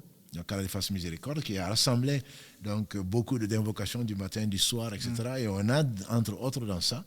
Et le hadith, je dirais, le plus connu, c'est Allahumma rabban nas idha al-bath, anta shafi la shifa'u illa shifa'uk, shifa'u la yughadiru saqama. Donc, le prophète mettait la main et il faisait ces doigts-là. Ces doigts sont considérés, bien sûr que c'est légiféré. C'est légiféré, la personne elle-même peut le faire, ou alors on lui fait, parce qu'elle souffre, on lui fait soit un enfant, soit à son épouse, soit à son époux, soit à son frère, etc., etc. Mais ce n'est pas les gens qui viennent, qui font des attouchements, parce qu'en disant que c'est comme ça, non mais je mets la main sur la tête et ensuite ça va être sur la poitrine, ensuite Allah seul sait où c'est, voilà, prétextant que c'est la ruqya, ce n'est pas de la ruqya. La ruqya ne passe que par un chemin qui est légiféré. Tout à fait. Voilà.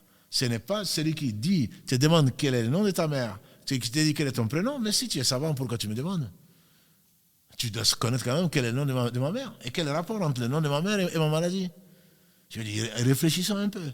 On va te demander ça, ou ramène-moi, comme malheureusement les gens qui ont perdu la tête, mon fils est en prison, on l'a ensorcelé, donc ramenez-moi quelque chose qui lui appartenait. Mais pourquoi?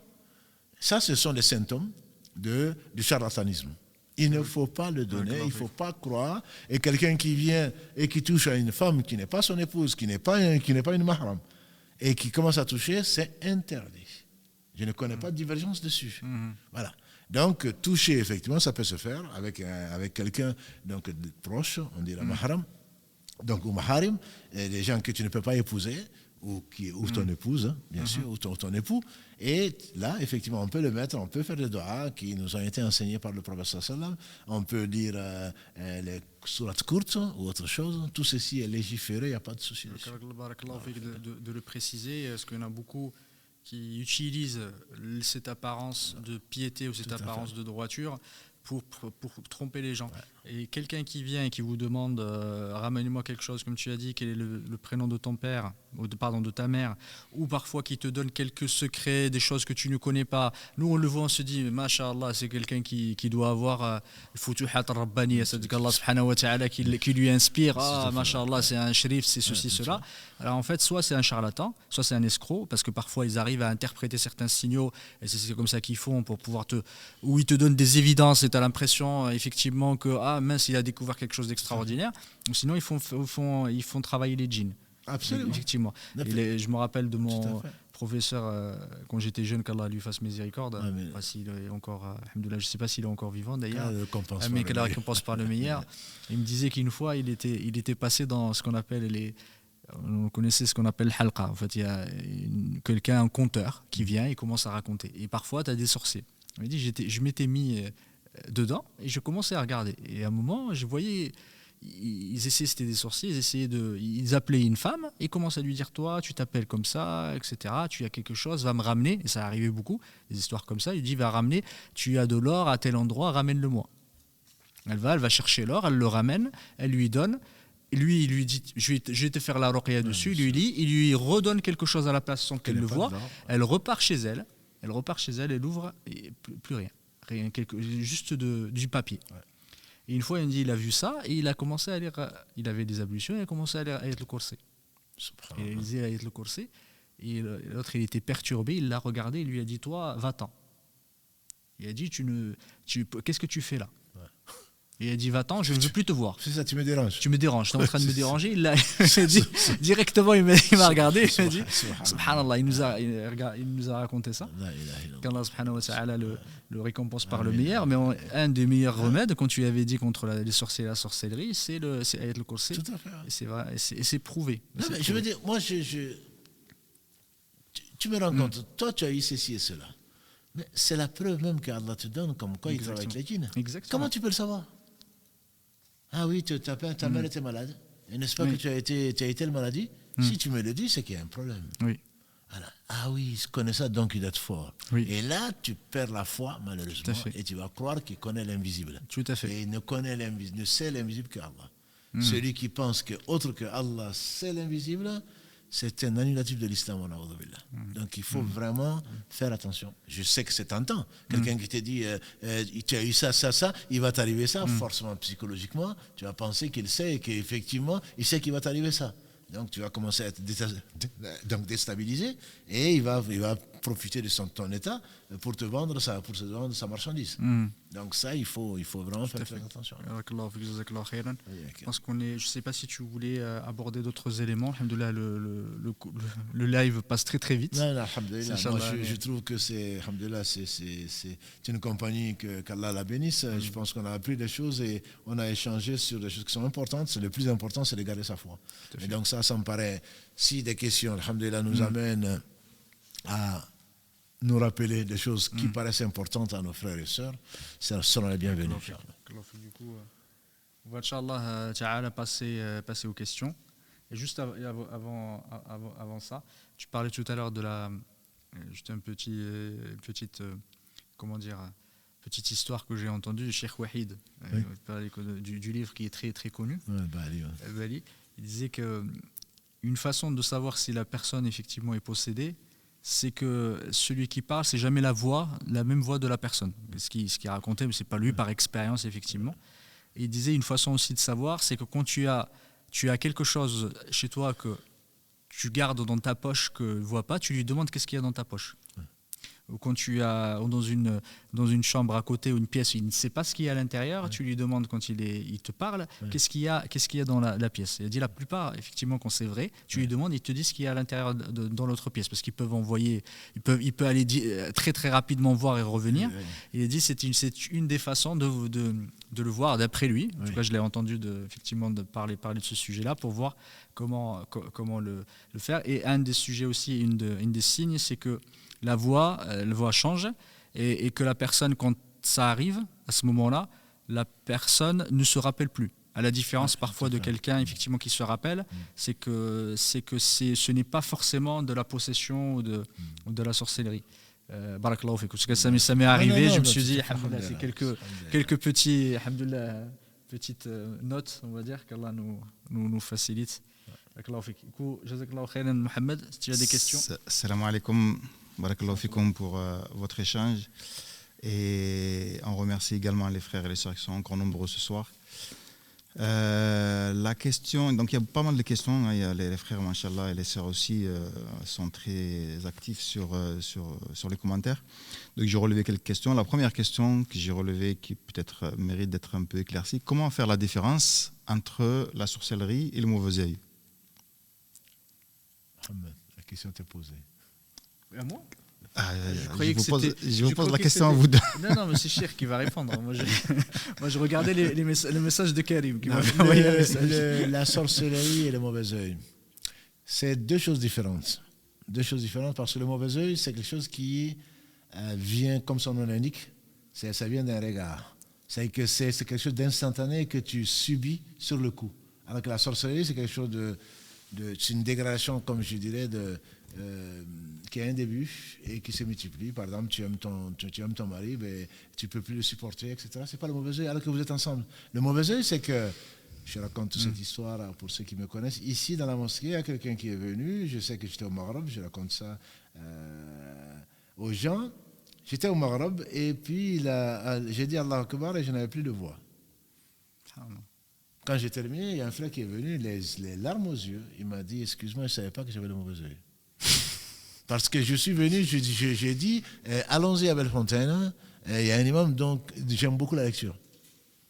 Ce qu'on a oublié de dire, donc c'est au moins contre le mauvais œil, quand on parle de quelque chose, quand on est émerveillé, toujours Allahumma barik. Ça on a oublié, c'est Allahumma barik. Et les sœurs d'ailleurs l'utilisent beaucoup, pour leurs enfants surtout. Chaque fois, mon enfant, Allahumma barik. Mon enfant, Allahumma barik. Parce que le professeur m'a dit, pourquoi tu n'as pas appelé la baraka d'Allah, donc par rapport à Amir encore, pourquoi tu n'as pas appelé la bénédiction d'Allah sur. Donc, barakallahu fik, Allahumma barik, tout ce qui contient barik, il faut le dire pour éviter le mauvais œil que tu peux avoir même contre toi-même ou même des gens que tu aimes qui peuvent porter le mauvais œil. Donc, le mauvais œil, c'est quelque chose que ça t'arrive sur le champ, c'est-à-dire que c'est suite au regard, à la parole, à ceci, c'est instantané. Alors que la sorcellerie, c'est quelque chose qui peut te rendre malade, qui est sournois, tu peux ne pas sortir. Hein. La sorcellerie, si le sorcier t'envoie des djinns, ça te touche pas, en général ça te touche. Donc c'est pas la même chose. C'est pas du tout, les effets sont pas. L'effet le mauvais, c'est instantané. C'est instantané et ça peut arriver même à une voiture, même à des animaux, même à des choses qu'on ne jalouse même pas. Parce qu'on est émerveillé par ceci ou cela. Donc, Allahu Alam, c'est la différence que moi je vois la plus claire. Barakallahu fik. Une autre question, vous avez parlé pour se protéger, de réciter le Coran, de faire des dhikr, etc. Est-ce que être souvent en état d'ablution peut aussi protéger de la sorcellerie et aussi également du mauvais œil? Non. L'état d'ablution est de toute façon une chose qui est très conseillée. Très conseillé, ne garde l'ablution, je ne sais pas si vraiment le hadith il est authentique ou pas, ne garde les ablutions que le croyant. Donc le fait d'être en ablution, ça amène la compagnie des anges, et les djinns n'aiment pas les anges, et ils en ont peur. Donc ça protège, effectivement ça protège, mais encore une fois, c'est pas parce qu'on est protégé qu'on ne va pas l'attraper. C'est comme le vaccin. J'ai vu aucun vaccin à 100%, ça ne veut pas dire que la parole d'Allah, on la met en cause, non. Le plus vacciné, c'était le prophète sallam. Allah peut éprouver quand même la personne au travers, on est bien qu'on soit vacciné, on rencontre soit une variante du virus, soit parce qu'on a oublié, comme l'histoire que j'ai racontée, elle jeûnait, on ne peut pas parler d'autre chose, elle jeûnait, mais puisqu'elle avait faim, Allah l'a éprouvé, elle a oublié de dire Bismillah, et c'est sa mère qui a envoyé en plus la nourriture. Donc un an, elle était dans la rafla, elle ne pouvait pas imaginer que ça pouvait arriver. Ou comme l'autre qui devait rentrer aux toilettes, qui certainement faisait les doigts, mais elle a oublié. Cette fois-ci-là, Allah a voulu l'éprouver par ça. Donc les ablutions, oui, il faut les faire. Ce n'est pas une obligation, bien sûr, sauf pour faire la prière. Les ablutions, il faut les faire. Quand on les perd, il faut les faire au coucher. Comme l'a affirmé le prophète sallallahu alayhi wa sallam, mais c'est vrai, c'est quand on fait les ablutions, se met au lit, Allah met un ange qui te protège toute la nuit. Donc si ça te protège la nuit, ça veut dire que les djinns ne peuvent pas te rapprocher, même si tu peux faire des cauchemars. Hein. Mais il faut que se coucher avec les ablutions, au point que les savants, ça c'est pas un hadith, les savants conseillent même à la femme qui est indisposée de faire les ablutions pour se mettre au lit. Mais bien entendu qu'il n'y a pas prié. Bien entendu, donc les ablutions ne sont pas juste, quand je dis juste, pour appliquer cette sunna du prophète sallallahu. Donc c'est le fait d'aimer le prophète sallallahu, de croire à ce qu'il a dit et le fait de le faire. Donc il est conseillé aux femmes indisposées de faire des ablutions, de se mettre au lit, elles ne vont pas prier, elles ne vont pas pouvoir toucher le mushaf pour la vie majoritaire, etc. Mais elles le font pour obéir au prophète sallallahu alayhi wa sallam. Donc ce n'est pas, les ablutions sont effectivement une très bonne habitude à prendre. Une fois qu'on sort des toilettes, une fois qu'on a perdu les ablutions pour d'autres raisons, les refaire fait partie de la sunna du prophète sallam, à moins que ce soit vraiment très dérangeant, comme on a des ballonnements, on a beaucoup de gaz, etc. On ne peut pas le refaire tout de suite, mais en tout cas, au moins le faire, même si on sait que le sommeil est l'un des annulatifs des ablutions, mais en se mettant au lit, en se disant, oui, mais finalement, pourquoi je vais le faire? De toute façon, je vais dormir, donc je vais le perdre. C'est pas, on ne t'a pas posé de question. Tu suis ce qu'Allah aime, qu'il a enseigné à son prophète sallam, alors Allah te suffira. Voilà. Donc, ce sont des choses de religion, on n'est pas là en train de faire rentrer la raison dedans, là, on n'est pas croyant. Barakallahu fik, Cheikh. Dernière question, peut-être avant de passer à des appels. Je rappelle, même si c'est affiché, que vous pouvez aussi appeler pour passer en direct et poser vos questions. Tout à l'heure, cher, vous avez parlé donc du raqi, même si j'ai compris que tu n'aimais pas trop le terme, qui abusent et donc font parfois des attouchements. Donc la personne, elle dit, est-ce que c'est la personne, ce raqi, pose la main sur l'épaule ou sur le ventre et considéré comme des attouchements? Même si c'est au travers, même si au travers d'un habit, hein, je veux dire, c'est pas, on n'a pas touché une femme qui n'est pas son épouse. Je suis désolé, c'est ce que dit l'islam. Donc à partir de ce moment-là, commence à toucher l'épaule, qu'est-ce que toi tu ressens, qu'est-ce que lui il ressent, je n'en sais rien. Le mieux c'est de ne pas s'en rapprocher, c'est tout. C'est le traitement ne l'exige pas. Sauf, on a dit, ça c'est permis, les savants l'autorisent parce qu'il y a une question de vie ou de mort. Je ne justifie pas ceux qui disent non, il ne faut pas qu'une femme te touche, il ne faut pas que quand tu es malade, le médecin te touche, etc. Ça c'est connu, je ne suis pas un moufti. Ça c'est connu. Parce qu'il y a un besoin et que ça, la santé ou la vie l'emporte sur l'interdit, comme on le sait, même manger du porc quand on risque de mourir. Je ne parle pas de ces cas-là. Mais quelqu'un qui vient, qui dit qu'il te soigne, il n'a pas besoin de te toucher pour te soigner. Voilà. S'il y a un besoin, à ce moment-là, il fait intervenir des gens qui sont des gens qui en ont le droit. Voilà ce que moi je sais d'un point de vue religieux. D'accord, barakallahu fik. Une autre question, pardon, avant de donner la parole à ceux qui ont déjà commencé à appeler. La personne demande, est-ce que si on pense qu'on est possédé par la sorcellerie, on a été touché par la sorcellerie, pardon, est-ce que la hijama peut faire aussi quelque chose? Moi, je n'ai pas de preuve. Le prophète sallam a conseillé la hijama parce que ça fait partie de l'hygiène. Il a conseillé parce que c'est connu que ça stimule, on a déjà vu avec le docteur Reda, que ça stimule le système immunitaire et tout le reste. Ça enlève le mauvais sang, comme on l'appelait avant, surtout les terminaisons qui sont des endroits où le sang n'est pas renouvelé, où il va se stocker. C'est bon de le faire. Ce que je ne comprends pas, par contre, c'est ceux qui disent, en regardant le sang, parce qu'il mousse, le sang de la hijama, ah oui, c'est quelqu'un qui est ensorcelé. Ça, je n'ai jamais vu un savant sérieux, je n'ai jamais vu de preuve sur ça. Parce que ça mousse, parce que ça a telle couleur, parce que ceci, ça va être l'istikhara avec le café, avec le reste du café. Tu bois du café, tu tournes la tasse, et ensuite, on te dit, voilà la décision à prendre. Entre la hijama et la possession, moi, je ne connais pas de rapport direct. Je ne connais pas de rapport direct. Moi, je ne veux qu'apprendre. Si quelqu'un a une preuve scientifique pour dire que parce que ça mousse ou parce que ça a telle couleur, ça veut dire cela, moi, je suis preneur. Mais je n'ai pas de preuve dessus. Et pour moi, c'est plus ce que l'on fait souvent, répéter ce que l'on a entendu sans preuve. Et ce n'est pas ça l'islam. Barakallahu fik. Karim, tu as des appels? Salam alaikum. Salam wa rahmatullahi wa barakatuh. Juste ma soeur, juste avant de commencer la question, qu'Allah te récompense pas le meilleur, juste un petit rappel aux sœurs et aux frères qui nous appellent. Je vous souhaiterais, Inch'Allah Ta'ala, nous souhaitions que vous soyez concis dans vos questions. C'est une question effectivement par intervenant, barakallahu fikum, pour qu'on puisse donner l'occasion au plus possible de nos auditeurs pour pouvoir intervenir et poser leurs questions. Barakallahu fik. Désolé ma soeur, tfadli. Non, c'est pas grave. Salam alaikum, c'est Alaikum Samira. Vous avez vu, je vous appelle tous les samedis. Bon, je voulais poser 2 questions si c'était possible. La première, je voulais savoir le fait d'avoir des poupées de collection.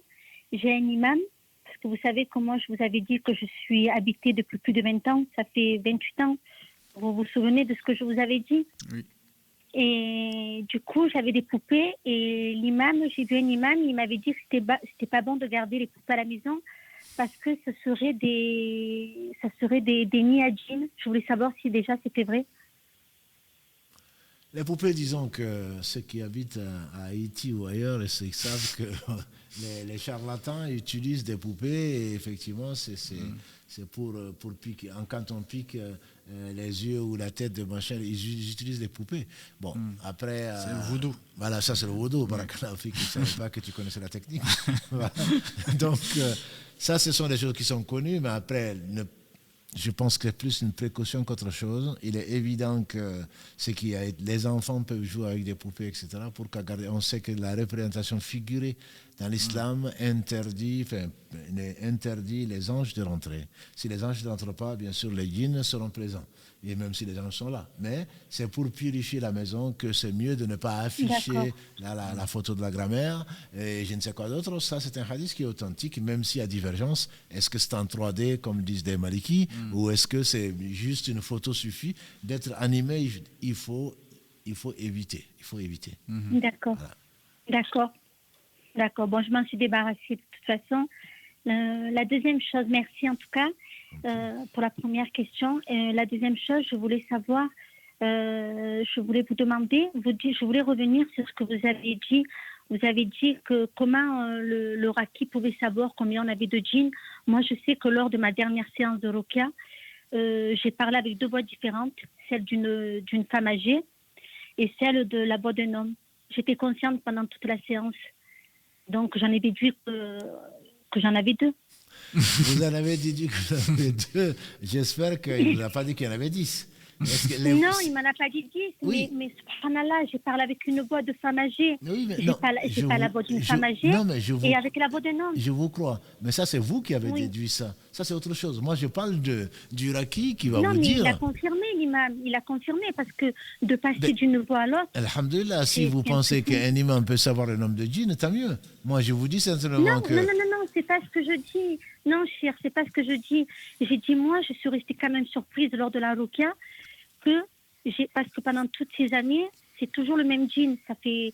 Déjà, il y a un imam, il m'a dit, je comprends pas qu'on peut être atteinte pendant autant d'années.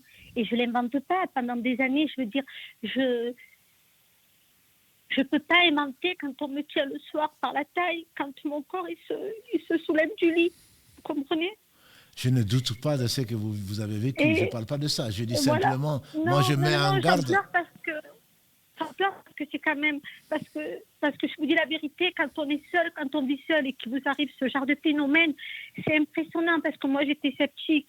Mais quand vous voyez votre corps, que vous dormez sur le ventre, qu'il se surélève du lit, je ne dis pas que je vole dans les airs, non, mais qu'il se surélève du lit et que vous dormez seul et qu'il vous tient par la taille et que vous êtes tétanisé et que vous n'arrivez pas à crier, que la seule chose que je peux dire dans mon cœur... On ne doute pas. Personne n'a le droit de douter de ce que vous avez souffert et Allah seul sait ce que vous avez souffert. Il ne s'agit pas de ça.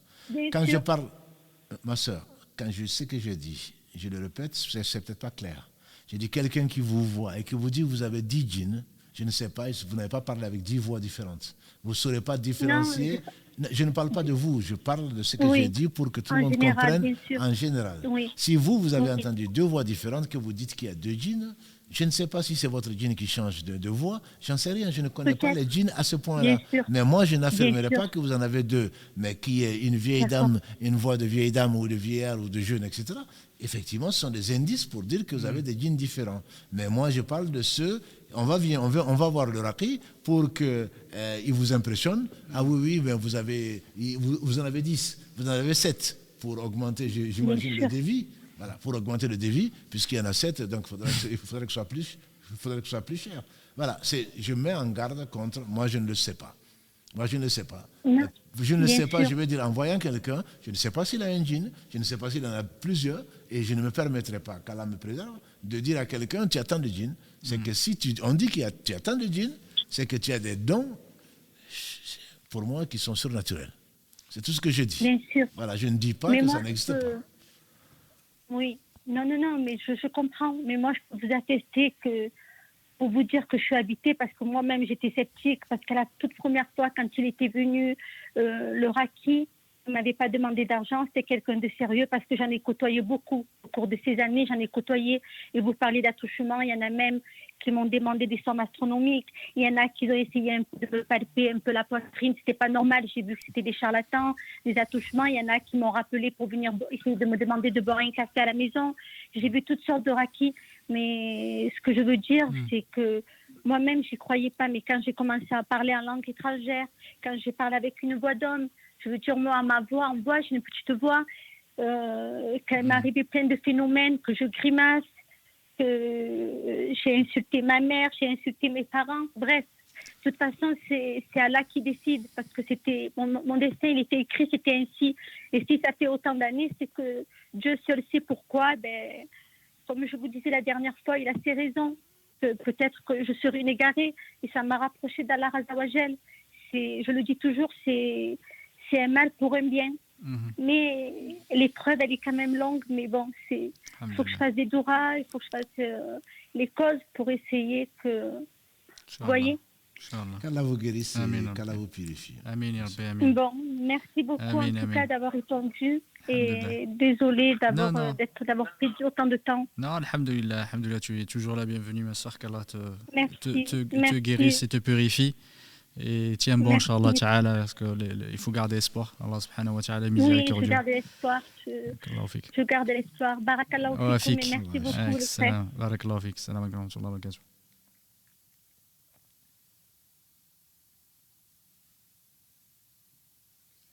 Allô, salam alaikum. Non, Salam. ça y est, il n'y a personne pour le moment. Alhamdulillah. Alhamdulillah. Alors, Allô. Allô, salam alaikum. Allô, salam alaikum. Alaykum salam wa rahmatullahi wa barakatuh. Juste pour savoir, on était en direct ou c'était... Oui, c'est en direct. C'est en direct, ouais. Ah, c'est en direct, d'accord. En fait, c'était pour savoir, pour parler des arcades qui demandaient des grosses sommes d'argent. Parce qu'en fait, moi, ça m'est arrivé que l'arcade me demande 500 € pour faire dans de l'huile d'olive qui coûtait 500 €. Ça fait un peu cher, l'huile d'olive. Donc c'était juste pour savoir les gens qui demandaient, ces gens-là, enfin, ce qu'on appelle des charlatans. J'ai quand même la réactivité de ne pas tomber dans son piège. Et c'était pour savoir, pour donner un conseil aux auditeurs de ne pas tomber dans ce piège. Voilà. Non, Barakallahu fik, tu as raison, je pense qu'on... Et que penser de ces gens-là qui demandent des sommes d'argent, voilà, qui demandent des sommes d'argent. Voilà, donc il ne faut pas être extrémiste. Ce que les savants considèrent comme normal, c'est quelqu'un qui demande je dois acheter de l'huile d'olive pas à 500 €, voilà, à 5 €, à 10 €, etc. Voilà, j'ai besoin de tel ingrédient pour faire ceci et cela, de fleur d'oranger, je ne sais quoi d'autre. Voilà, bon, maintenant le panier inflation, avec ça, je ne sais pas combien elle est estimée, mais je veux dire, ce n'est pas quelque chose, c'est pas pharaonique. C'est certainement pas. Déjà, excuse-moi de te couper, mais déjà à la base, on ne demande pas d'argent. À la base, on fait ça pour rendre service aux gens, attention, voilà. C'est pour ça que j'aimerais quand même profiter de cette occasion pour donner quelques précisions. C'est-à-dire qu'on le fait, les savants disent que tu aides ton frère. On n'est pas croyant tant qu'on n'aime pas pour son frère ce qu'on aime pour soi-même. Et quand on a vu ça, même si on a juste aperçu comment quelqu'un souffre, vraiment, ça doit faire souffrir. Donc, on doit aider. L'imam Ahmad, quand il fasse miséricorde, il en faisait, on dit, parce que c'était pour aider les gens. Et les gens qui le font normalement, et personne ne peut refuser. Hein. Comme je vous dis, on est en train de prier, la Jumu'ah, ça arrive parfois, quelqu'un tombe, mais tu n'as pas le choix. Donc, tu lis parce qu'elle n'est pas consciente, tu l'aides, et bien sûr, tu ne demandes aucun salaire. Et tu es plutôt heureux que Allah les guérit. Donc le principe, c'est qu'on ne demande pas de salaire, mais les savants disent que si la personne qui est guérie te donne quelque chose, tu peux l'accepter. Il n'y a pas de prix, voilà, il n'y a pas de prix à fixer, mais il n'est pas interdit, voilà, il n'est pas interdit d'offrir un cadeau à quelqu'un. De donner une légère somme, quoi. Non, mais juste un cadeau parce qu'on est content, voilà. Donc ça peut être 1 €, ça peut être 10. J'ai quand même eu la réactivité de ne pas tomber dans son piège. Non, mais tu as bien fait, parce que de l'huile, comme tu dis, le litre à 500 €, je pense qu'on va tous aller cultiver des oliviers. Non, mais c'est sûr. Mais il y a également le hadith de Abu Saïd al-Khudri et Nicolas Lagré, quand donc, ils ont soigné par la Fatiha, le compagnon a dit, je ne te soignerai qu'à condition que tu nous payes si tu guéris. Voilà. Et donc, ils ont accepté. Ils ont dit, si tu guéris le chef, on va te donner des brebis. C'est à ça que je pense. Et donc, quand Allah a guéri le chef, il leur a donné des brebis, et le prophète a dit, gardez-en moi ma part. Donc ça, c'est possible, disent les savants, c'est possible de dire à quelqu'un, je te traite, je pense que ça va être long, je te traite, et si tu guéris, tu me donnes cela. Si tu acceptes, c'est un contrat que tu fais avec la personne. Et donc là, c'est permis. Mais 500 € pour de l'olive, c'est sûr que c'est un peu cher. on va cultiver des arbres, des oliviers à chaque fois. On va cultiver. Alhamdulillah. Non, mais c'est malheureux. Enfin, je rigole, mais il y a beaucoup de gens qui tombent dans le, on va dire, entre guillemets, dans le piège. Oui, de mais payer des sommes djinns, astronomiques. Les chéatines, ils profitent de ça. Je veux dire, les hommes, les chétans, hommes et djinns, ils profitent justement du désarroi, de la situation extrêmement. Voilà. Donc la personne, elle veut guérir. Elle en a assez, ça fait 20 ans qu'elle souffre, elle n'a pas d'enfant, elle n'a pas ceci, comme si c'était un droit. Le problème, il est là. C'est nos rapports avec Allah. Il nous a tout donné. Il nous a tout donné et on ne le remercie même pas. Mais quand on n'a pas une chose, ça y est. Et mon enfant a fait ceci, il est arrivé à ça, et ben donne 1000 €, voilà, moi je vais le sortir de là. C'est comme les HLM. Hein. Je veux dire, tu as des gens qui font la prière, qui vont te dire, bon ben moi, tu me donnes 500 €, je te trouve un appartement. Il sait très bien que ce n'est pas son droit. Mais simplement, il le fait, il en profite donc de la situation du malheur des gens, malheureusement. De la faiblesse psychologique. Tout à fait. Barakallahu fik mon frère de ton intervention. Jazakallahu khairan. Hayyak Allah. Salam alaikum. Alaykoum salam. Le temps que l'appel arrive, j'avais... alors, je ne sais pas si la question, je l'ai bien comprise, parce que la personne l'a posée plusieurs fois. J'ai essayé de la comprendre, mais la personne dit que, en fait, quand il y a un pacte familial contre elle, pour ne pas bénéficier, par exemple, de l'héritage, est-ce que ça, on peut considérer que c'est de la sorcellerie? Je ne sais pas si ça, c'est du von. On n'a pas de preuves. Ce qu'on a traité mardi dernier, entre autres, c'est le fait que Satan, il te fait penser pas du bien. Que les gens se coalisent pour que tu n'aies pas ceci et cela. Rappelle-toi le hadith d'Ibn Abbas, quand la grêle, le prophète lui dit, si la communauté entière se réunissait pour te faire un mal, ce mal ne te touchera que si Allah l'avait prédestiné. Donc il faut faire confiance à Allah. Ça, ce n'est pas de la sorcellerie pour moi.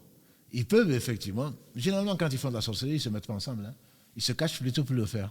C'est individuellement qu'ils te font de la sorcellerie. Je ne vois pas un groupe humain, surtout ta famille, se donner la main pour te faire de la sorcellerie. Ça, je ne crois pas. Parce que l'un va trahir l'autre. Je ne pense pas.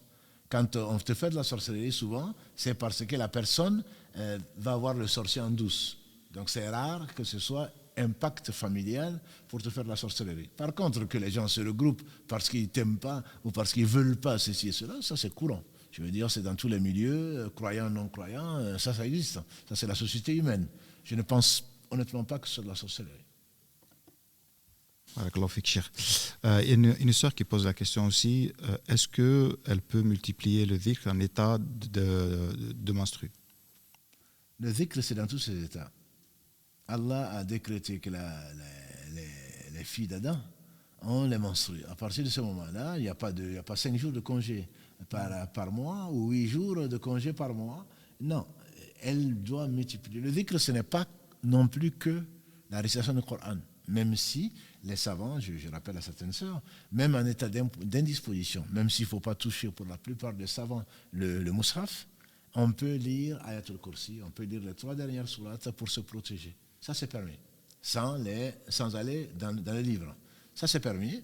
Et donc, le dhikr, c'est la ilaha illallah, subhanallah, alhamdulillah, la hawla wa la quwwata illa billah, et tout ce qui rappelle Allah subhanahu wa ta'ala, ses beaux noms, ses attributs, etc. Les livres, c'est du dhikr aussi que d'aller prendre l'explication du Coran. Moi, je dirais que c'est une chance unique, y compris pendant le Ramadan. Donc, celles qui prennent des comprimés pour ne pas avoir les monstres, etc. Non, je veux dire, c'est naturel. C'est naturel. Et on prend un livre de tafsir, et Allah seul sait qu'on en a besoin pour comprendre le Coran. On prend les hadiths, on prend l'histoire, on prend tout ce qui a un trait avec l'amour d'Allah qui te fait connaître mieux l'islam, c'est le dhikr. Donc le dhikr, ce n'est pas seulement le fait de se lever la nuit pour prier, ou ce n'est pas seulement ceci et cela. Le dhikr, il faut le multiplier justement parce que tu es plus vulnérable, ma soeur. Parce que tu es plus vulnérable.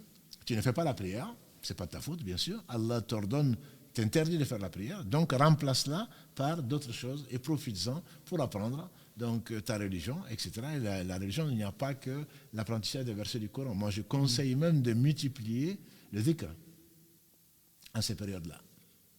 Barakallahu fik. On a un appel, je crois. Allô, salam alaikum. Salam alaikum. Allô, salam alaikum. Wa alaikum salam wa rahmatullahi wa barakatuh. Vous êtes en direct. نعم جزاكم الله خيرا جزاك. Et en fait, j'avais une petite question, c'est par rapport au fait de douter souvent pendant la salat et en fait d'avoir comme des west-west sur le fait de savoir à quel moment on en est dans la salat. Je sais que quand on doute, on doit se baser sur ce qui est sûr et réparer la prière.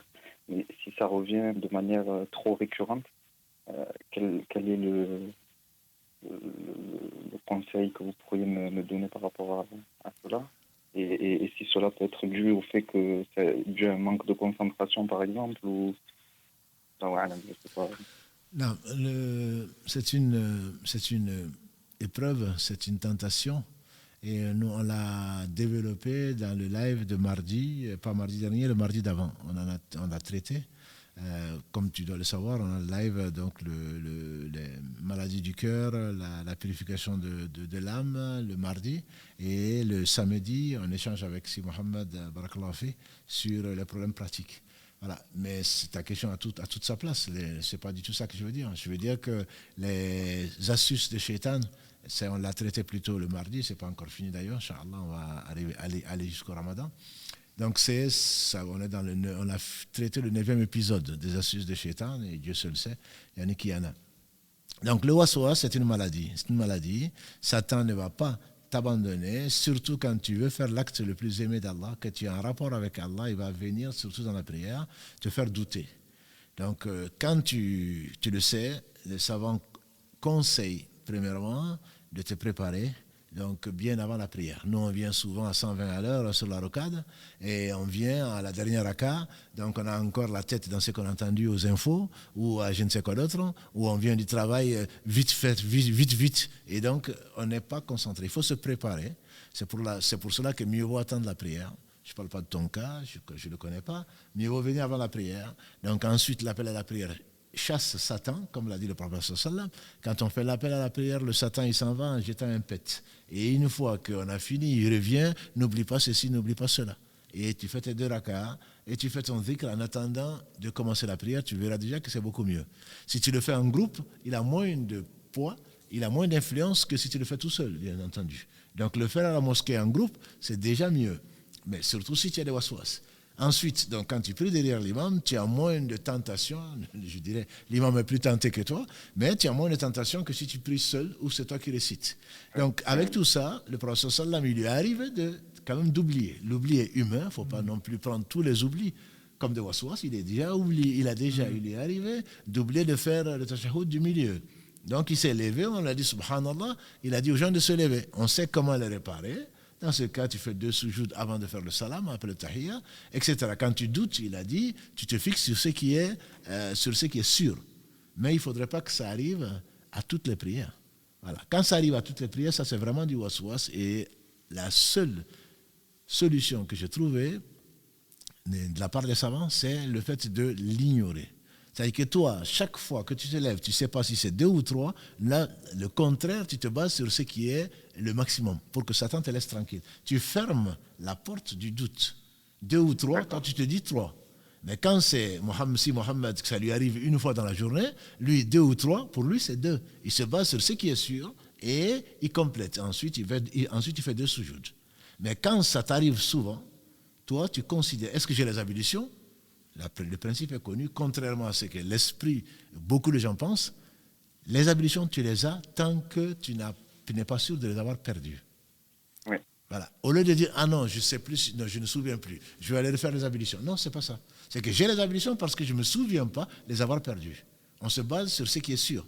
Donc, quand tu as les waswas, on se base sur ce qui est sûr. C'est 2 ou 3, tu dis que c'est 3. 4 ou 3, tu dis que c'est 4, parce que sinon, Satan il va te le multiplier au point que parmi les annulatifs de la prière, c'est le fait de doubler le nombre de raka'as. Allah sait que les gens souffrent de cette maladie-là, et Ibn Qayyim il met en particulier en garde contre ça, et qu'Allah le bénisse, pour ce qu'il a laissé, pour ce qu'Allah lui a enseigné. Et il dit que comment tu vas croire à Satan qui a fait sortir ton père et ta mère du paradis, et il te dit non, c'est pas ça. Non, tu ne l'écoutes pas. Il te dit non, ton intention n'est pas bonne. Mais tu ne peux pas te lever, tu es devenu fou. Tu ne peux pas te lever pour faire la prière alors que tu ne vas pas faire la prière. Mais bien sûr que tu sais que tu vas faire la prière. Tu n'as pas besoin de formuler parce qu'on a apporté à la religion ce qui ne lui appartient pas. Forcément, Satan, il rentre dedans. Donc, tu demandes protection auprès d'Allah subhanahu wa ta'ala, c'est lui qui maîtrise tout, protection, et ensuite tu te bases, tu n'écoutes pas les waswas, alladhi yuwaswisu fi sudurin nas, c'est Allah qui le décrit, et il vient furtivement te jeter des mauvaises idées, et qu'ils soient des hommes ou qu'ils soient des djinns. La prière en particulier, toute œuvre que tu veux faire pour Allah, il est là pour te détourner. S'il n'y arrive pas, ben, il utilise les moyens de bord. Quand il sait que toi, tu as tendance que tu aimes beaucoup le foot, ben, il va t'amener sur le terrain de foot alors que tu es en train de prier. S'il sait que toi, tu aimes les jeux vidéo, tu n'as pas encore fini ton film, etc. etc. Voilà. Donc, il ne faut pas, c'est naturel, entre guillemets, et la porte, Allah nous a indiqué, c'est d'ignorer le waswas. Quand ça devient vraiment maladif, il faut l'ignorer. D'accord. J'ai juste une petite question à Harry. Quand tu pries et que tu décides que tu t'efforces à te concentrer, est-ce que tu as ces problèmes-là de waswas ou pas? En fait, oui, c'était arrivé ça fait pas très longtemps, mais c'est vrai qu'au début, quand ça arrivait pas souvent, en fait, je me basais sur ce qui était sûr, donc après, je réparais la prière. Mais après, c'est vrai que je voyais des fois, ça me le faisait après les salades. Et c'est pour ça que j'avais cherché un petit peu... la question que je voulais te poser, que je t'ai posée, c'est que quand tu essaies de te concentrer, c'est que tu te dis, là, cette prière-là, il faut que je me concentre du bout en bout. Est-ce que tu as du waswas aussi, ça t'arrive, ou c'est pas le cas? Allahu a'lam, oui, parfois, oui. Ben justement, essaye de te dire aujourd'hui, là, cette prière, je vais essayer d'être présent, de me concentrer, etc. Et si ça t'arrive pas, c'est que je pense, Wallahu a'lam, comme a dit Cheikh, c'est pas du waswas. Je pense que c'est juste voilà, parce qu'on réfléchit à beaucoup de choses et on n'a pas tous la même... on a tendance parfois, capacité effectivement à nous remémorer, parce que certains arrivent très très facilement à se rappeler où est-ce qu'ils ont été, parce qu'ils arrivent ils ont une, comment on peut appeler ça, une mémoire à court terme très très très très importante. D'autres rapidement ils perdent le fil. C'est comme quand dans les conversations, tu peux avoir quelqu'un avec toi, tu discutes avec lui, il y en a certains, il peut te raconter tout ce qui s'est passé pendant la discussion, il y en a, et tu discutes, il te regarde, tu lui dis qu'est-ce que j'ai dit il y a 5 minutes, et je sais pas, alors que c'est pas du waswas, c'est juste de... Parfois, c'est des choses, effectivement. Essaye de faire comme ça. Et si vraiment ça t'arrive, même en t'en concentrant, c'est potentiellement là, c'est du waswas. En tout cas, qu'Allah t'amène le bien là où il est et te facilite. Oui, c'est vrai, parce qu'après, c'est vrai qu'avant, ça m'arrivait, ça me le faisait pas du tout avant, mais ça me l'a fait depuis quelques temps, donc c'est pour ça que ça fait un peu peur au début. Non, mais Mohamed, il a raison, parce qu'effectivement, on a des soucis à des moments. Donc, il y a des moments où on est plus préoccupé par le travail, par les soucis de famille, par autre chose que d'autres moments. Donc, il faut effectivement, tu te connais le mieux, c'est Allah qui sait qui tu es, mais tu te connais le mieux, essaye effectivement d'analyser un peu quand est-ce que ça t'arrive, si c'est parce que ça arrive à ces moments-là, et donc pour essayer de contourner, effectivement, multiplier plus de chances pour te concentrer, Inch'Allah. Qu'Allah te facilite. Amin, amin, amin. Afik. Salam alaikum. Allô, vous nous entendez? Allô, salam alaikum. Wa alaikum salam wa rahmatullah. Vous êtes en direct, Inch'Allah. J'ai deux questions à vous poser, mais bon, qui n'ont rien à voir. Allô? Oui, vous écoute. Et écoutez-nous directement du téléphone plutôt que du live, parce qu'il y a un décalage qui est naturel. Ah oui, d'accord, ok. Voilà. D'accord, ok. Ouais, j'ai deux questions à vous poser par rapport à mes enfants, parce que je prie avec eux. Et je ne sais pas de quel côté il faut les mettre. S'il faut les mettre à droite ou à gauche, ou est-ce qu'ils doivent être derrière moi, ou à côté de moi, en fait. J'aimerais savoir. Mais la sunna, c'est quand il y a plus de deux, entre guillemets, tu fais une ligne derrière toi. Si tu es avec ton épouse ou avec les sœurs, c'est toujours deux lignes, de toute façon, quel que soit le nombre. C'est que si tu es avec ton enfant, comme c'est arrivé à Ibn Abbas, tu te mets à la droite et tu mets l'enfant à la droite. Voilà.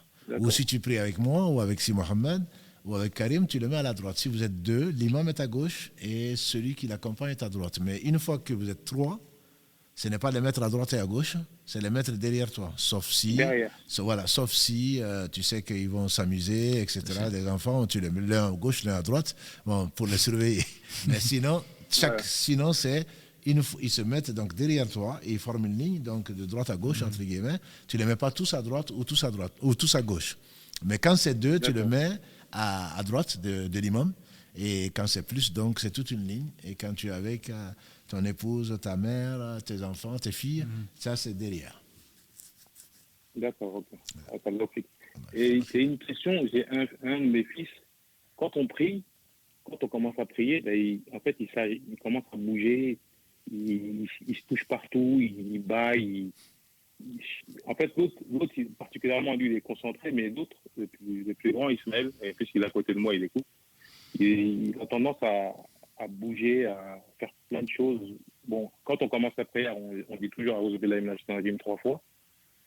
Mais je sais pas, il se passe des choses en fait quand lui particulièrement quand on prie, il n'est pas concentré, il bouge, il a toujours un truc qui est pas bon. Et donc, je sais pas si c'est parce qu'il y a quelque chose ou je sais pas. Non, mais justement, c'est parce que tu es un parent, tu t'inquiètes. Comme le dirait si Mohamed, je pense qu'il faut voir scientifiquement que c'est reproductible. Il ne fait ça que quand il commence à bailler, mais il s'ennuie de toute façon. Donc, quand tu bailles, soit tu as faim, soit tu es fatigué, soit tu t'ennuies. Il n'y a pas plus ennuyeux, si tu veux, qu'il n'a pas envie de prier, il a envie de jouer. Tu l'appelles, viens, on va faire la prière. C'est bon, les enfants sont différents aussi. Donc, voilà, c'est pas forcément, il ne faut pas voir du mal partout. En dehors, surveille-le. En dehors de ça, il y a des enfants qui sont plus perturbés que d'autres, même pour des jeux, même pour autre chose. Voilà, même pour se concentrer à l'école, la maîtresse ou le maître te dit ton enfant il est plutôt turbulent, alors que son aîné ne l'est pas. Voilà, donc ne t'affole pas.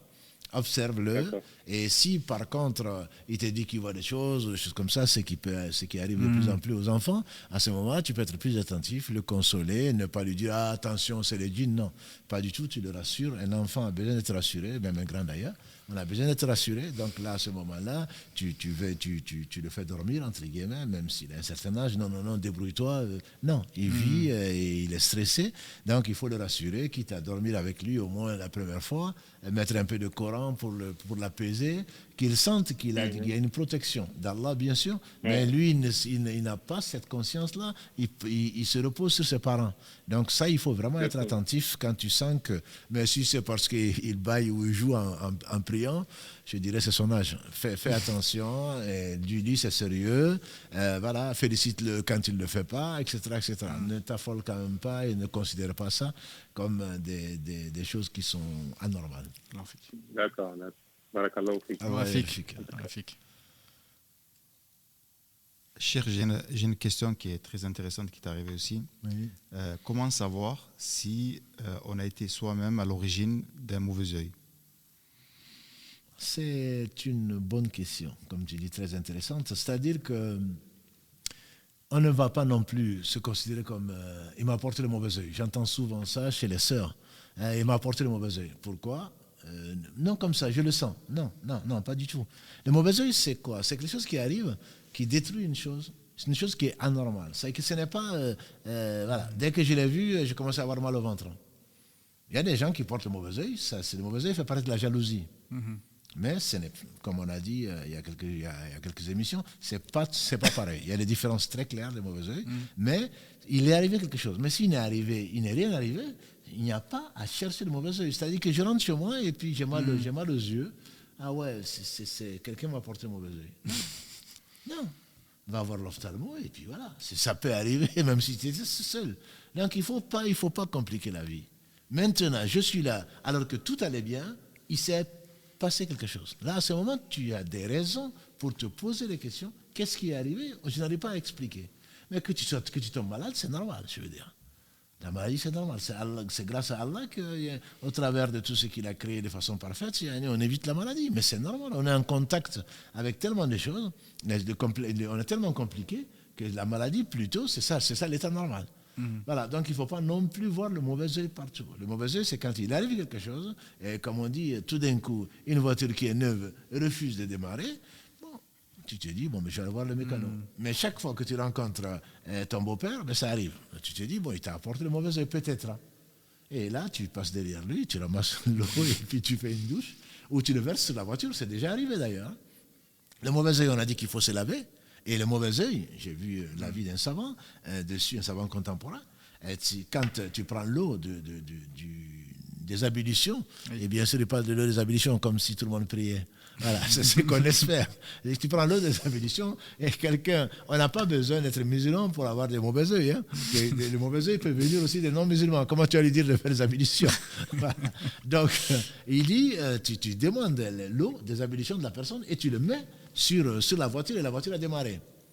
La voiture a démarré, je peux te montrer c'est le livre La Ruqya. Oui. Voilà, c'est celui-là. Et je ne sais plus si c'est Cheikh Fawzan ou si c'est Cheikh Djibril qui dit la voiture, elle a démarré.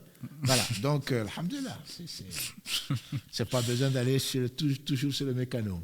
Tu fais des zikrs aussi, alhamdoulilah, il y a un zikr que j'aime beaucoup et qui est utilisé parfois. Ça, c'est quand il y a un souci ou autre chose. Ça aussi, on le trouve dans les livres donc des Adhkar.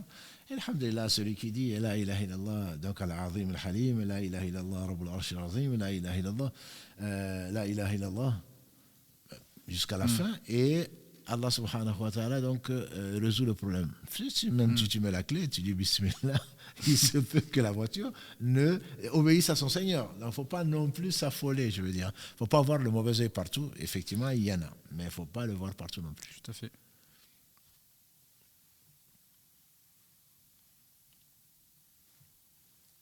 Allô? Salam alaikum. Oui, salam alaikum. Ah, vous êtes en direct, Inch'Allah. Vous m'entendez? Oui, tout à fait. Ok. Ouais, j'ai une question à vous poser parce que du coup, en vous écoutant, je suis complètement perdue. Oui, parce qu'il y a un conférencier qui est très connu et qui avait fait une conférence sur ce sujet il y a quelques années et qui récemment est revenu dessus en disant qu'à la réflexion, il n'y a pas d'interaction entre le visible et l'invisible. Et que finalement, mauvais œil, sorcellerie, ça n'aurait pas d'impact sur l'être humain. Voilà. Est-ce que vous pourriez m'expliquer en quoi, que ce soit le mauvais œil ou la sorcellerie, ça peut agir sur nous physiquement ou psychologiquement en fait?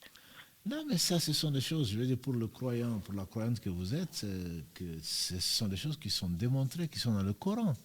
Je veux dire, la sorcellerie, Allah en parle dans combien de sourates? Dans combien de sourates Allah parle de la magie, de la sorcellerie? Avec Moussa, alayhi salatu wassalam, les sorciers de Pharaon, c'est des gens qui sont morts de sorcellerie. C'est dans votre famille, c'est dans la mienne, c'est partout. Ça, ce sont des choses, il n'y a pas d'explication, on n'explique pas tout. Mais ce sont des choses qui sont vécues et que Allah confirme dans le Coran. On ne peut pas dire, donc, finalement, analyse faite, mais qui tu es pour faire une analyse? Non, là, pour moi, il n'y a absolument aucun doute. La sorcellerie, donc, il n'y a pas de doute. Il n'y a absolument aucun doute. Voilà, c'est comme ça. Quand on a grandi avec ça, avec les mamans qui nous donnent les précautions. J'espère, je ne veux pas savoir qui est ce conférencier et qu'Allah le guide, mais j'espère simplement qu'il ne va pas être éprouvé par ça. Là, il va y croire. Il va vraiment y croire. Parce que quand il ne veut pas seulement qu'il va voir quelqu'un de possédé, quand il va voir quelqu'un d'ensorcelé, mais si lui-même il le vit, il va y croire forcément. Non, il n'y a aucun doute pour le musulman, pour le croyant, il n'y a aucun doute. La sorcellerie, non seulement elle existe, mais il y a un lien direct. Je vous dis que le prophète sallallahu alayhi wa sallam a été ensorcelé. Je veux dire, ça, ce sont des choses qui ont été prouvées. Tout à fait. Je ne vois pas comment est-ce qu'on peut chercher, parce que moi, je ne comprends pas. Mais qui tu es pour comprendre? Je ne parle pas de vous, je parle de celui qui fait la théorie. Moi, je ne comprends pas. Toi, tu es qui pour comprendre? Et puis ça sème le doute. Mais bien parce sûr. qu'on ne prend plus de précautions. Moi, j'en prenais un petit peu, comme tout le monde, avant d'aller aux toilettes. Voilà, que moi, je suis comme Saint Thomas. Moi, je suis comme Saint Thomas, comme le dit l'autre. Je ne crois qu'à ce qu'on voit, que ce que je vois. L'électricité, tu vois, mais va mettre ta main dans la prise, tu verras s'il y a l'électricité ou pas. Non, mais je veux dire, c'est pas. C'est qui tu es pour tout comprendre. Non, moi, je ne suis pas de cette école-là. Et pourtant, merci pour votre réponse. Je vous en prie. En tout cas, cette école a bien existé depuis très très longtemps. Hein. C'est chef de file, enfin, tous les Mu'tazila. Là, elle dit que finalement, il a réfléchi. Oui. Donc, il a découvert ça. Exactement. C'était effectivement les Mu'tazides qui sont les premiers rationalistes, je ne sais plus qu'on peut appeler ça, de l'islam, et qui avaient introduit ce sujet-là en disant que la sorcellerie n'existait pas et qu'effectivement, qu'il n'y avait pas d'effet sur qu'Allah subhanahu wa ta'ala nous préserve. Barakallahu fik pour ce rappel-là. Salam alaikum. Vous êtes en ligne, Inch'Allah. Allô, salam alaikum. Vous êtes en ligne et vous pourrez poser la question, Inch'Allah. Oui, en fait, j'appelle parce que je voudrais savoir, en fait, on a une personne qui a un djinn, et en fait, je voudrais savoir comment on doit réagir quand le djinn se manifeste dans, en fait, la personne, visiblement, en fait, parce que la personne, elle est prise de secousse, et elle commence à parler avec une voix qui n'est pas sa voix naturelle, en fait. Mais justement, et du coup, on ne sait pas comment il faudrait réagir, en fait. Disons qu'on est d'abord surpris. On est très surpris et parfois on réagit mal, on l'abandonne, etc. Non, quand on déjà, alhamdoulilah, au travers de la révélation, on sait que ça existe. En tout cas, c'est ma conviction, ce n'est pas quelque chose qu'il invente, que ce soit un enfant, que ce soit une personne âgée, et il y a une voix qui se manifeste, etc. La meilleure des façons, c'est de garder son calme, ou faire semblant de garder son calme, et de lire le Coran. C'est ça la ruqya. La Fatiha, le Coran, il faut savoir que, comme Allah l'a dit, on l'a dit dans au moins 2 versets, et Allah a dit qu'il a fait descendre dans le Coran un médicament. À partir de ce moment, quand on y croit, c'est un médicament pour qui? Pour les croyants. Allah précise dans les 2 versets, pour les croyants. Donc quand on y croit, déjà, je vous assure que le djinn part, même s'il veut vous rentrer dans vous, parce que les gens ont peur. Non, moi j'ai peur, il a un djinn, il va rentrer en moi. Non, c'est pas de l'air, hein. Je veux dire, quand autrement on n'aurait pas fait la ruqya. Hein. Non, on fait confiance à Allah, on lit sa parole, la Fatiha, le peu que vous connaissez. Ne pensez pas que non, moi je ne peux pas faire de ruqya. De toute façon, Allah te prouve, la personne est là, elle a besoin de ton aide. Le peu que tu connais, et si tu ne connais pas, j'ai par exemple l'adhan, par exemple, que beaucoup ne connaissent pas, on a intérêt à l'apprendre. Allahu Akbar, Allahu Akbar. Je vous assure que les gens qui sont possédés ne supportent pas l'adhan. Ils ne supportent pas. Allahu Akbar, Allahu Akbar, ashhadu an la ilaha illallah. Vous allez voir la personne en train de crier.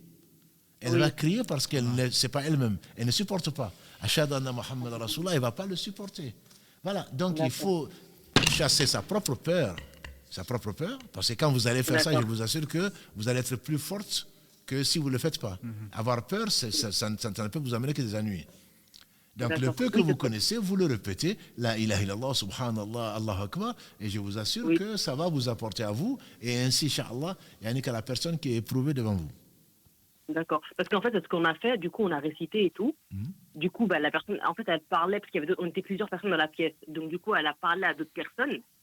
Et en fait, vu que, genre, nous, on récitait, et en fait, après, elle a s'est adressée à nous en parlant aux autres, en disant que « mais je suis musulman ». Oui, justement. Il y a des musulmans qui sont pervers. Hein. Que c'est pas parce qu'ils sont musulmans. Dans la sourate qui porte leur nom, la sourate les djinns, la sourate 73, ils disent qu'il y a parmi nous des musulmans et il y a des gens qui sont désobéissants. Donc il y a des djinns qui sont chrétiens, il y a des djinns qui sont autre chose, il y a des djinns qui sont musulmans, il y a des djinns qui... Voilà, comme parmi les musulmans. C'est pas parce qu'il te dira « moi je suis musulman, confie-moi ton porte-monnaie » que tu vas lui donner. Eh oui, parce qu'il y a des voleurs parmi les musulmans, il y a des drogués, il y a des assassins, il y a tout ce qu'on veut. C'est pas parce que je me dis musulman que ça suffit pour que... Si tu es musulman, justement, les gens qui soignent ça, c'est qu'ils appellent les raqis. Quand il te dit tu es musulman, il dit oui, je suis musulman. Est-ce que tu sais pas que Allah t'a interdit de rentrer dans un corps? Est-ce que tu ne sais pas que Allah t'a interdit parce que demain tu vas être jugé, etc., etc. Parfois on les entend en train de pleurer, etc. Bon, parce qu'ils ont des émotions. Allah seul sait qui ils sont. Donc ce n'est pas parce qu'il est musulman qu'on va le laisser. Il faut qu'il parte de ce corps qu'il a habité et il n'a pas le droit de le faire. D'accord. Et du coup, comment on va faire pour le faire partir? Du coup, c'est toujours en fait la personne même qui doit faire un travail sur elle-même, du coup. Non, mais sur le coup, il faut que le djinn parte.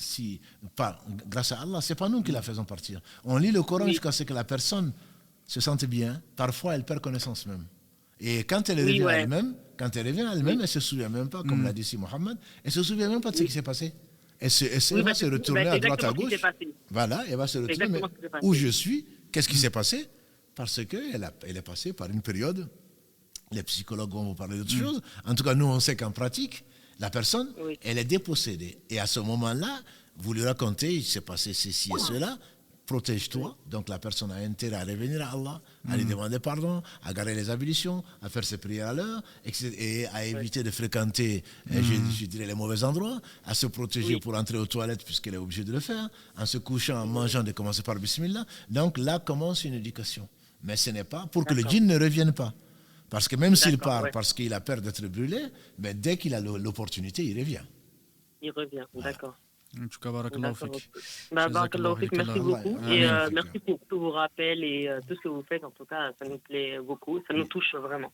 Amin, amin. Jazakallahu khairan. Qu'Allah facilite. Amin, ya Rabbi. Amin. Amin. Amin. Barakallahu fikum. Inch'Allah ta'ala, on va arrêter là. Inch'Allah, on va... Juste une dernière, c'est pas une question, c'est une réaction d'une sœur, Sonia s'appelle, pour la citer. Elle déchire, moi je suis comme Saint Thomas parce que j'ai vu et j'ai vécu. Alors, elle a vu, elle a vécu. Elle a vécu, donc voilà, pour confirmer en fait qu'elle a été touchée par un djinn.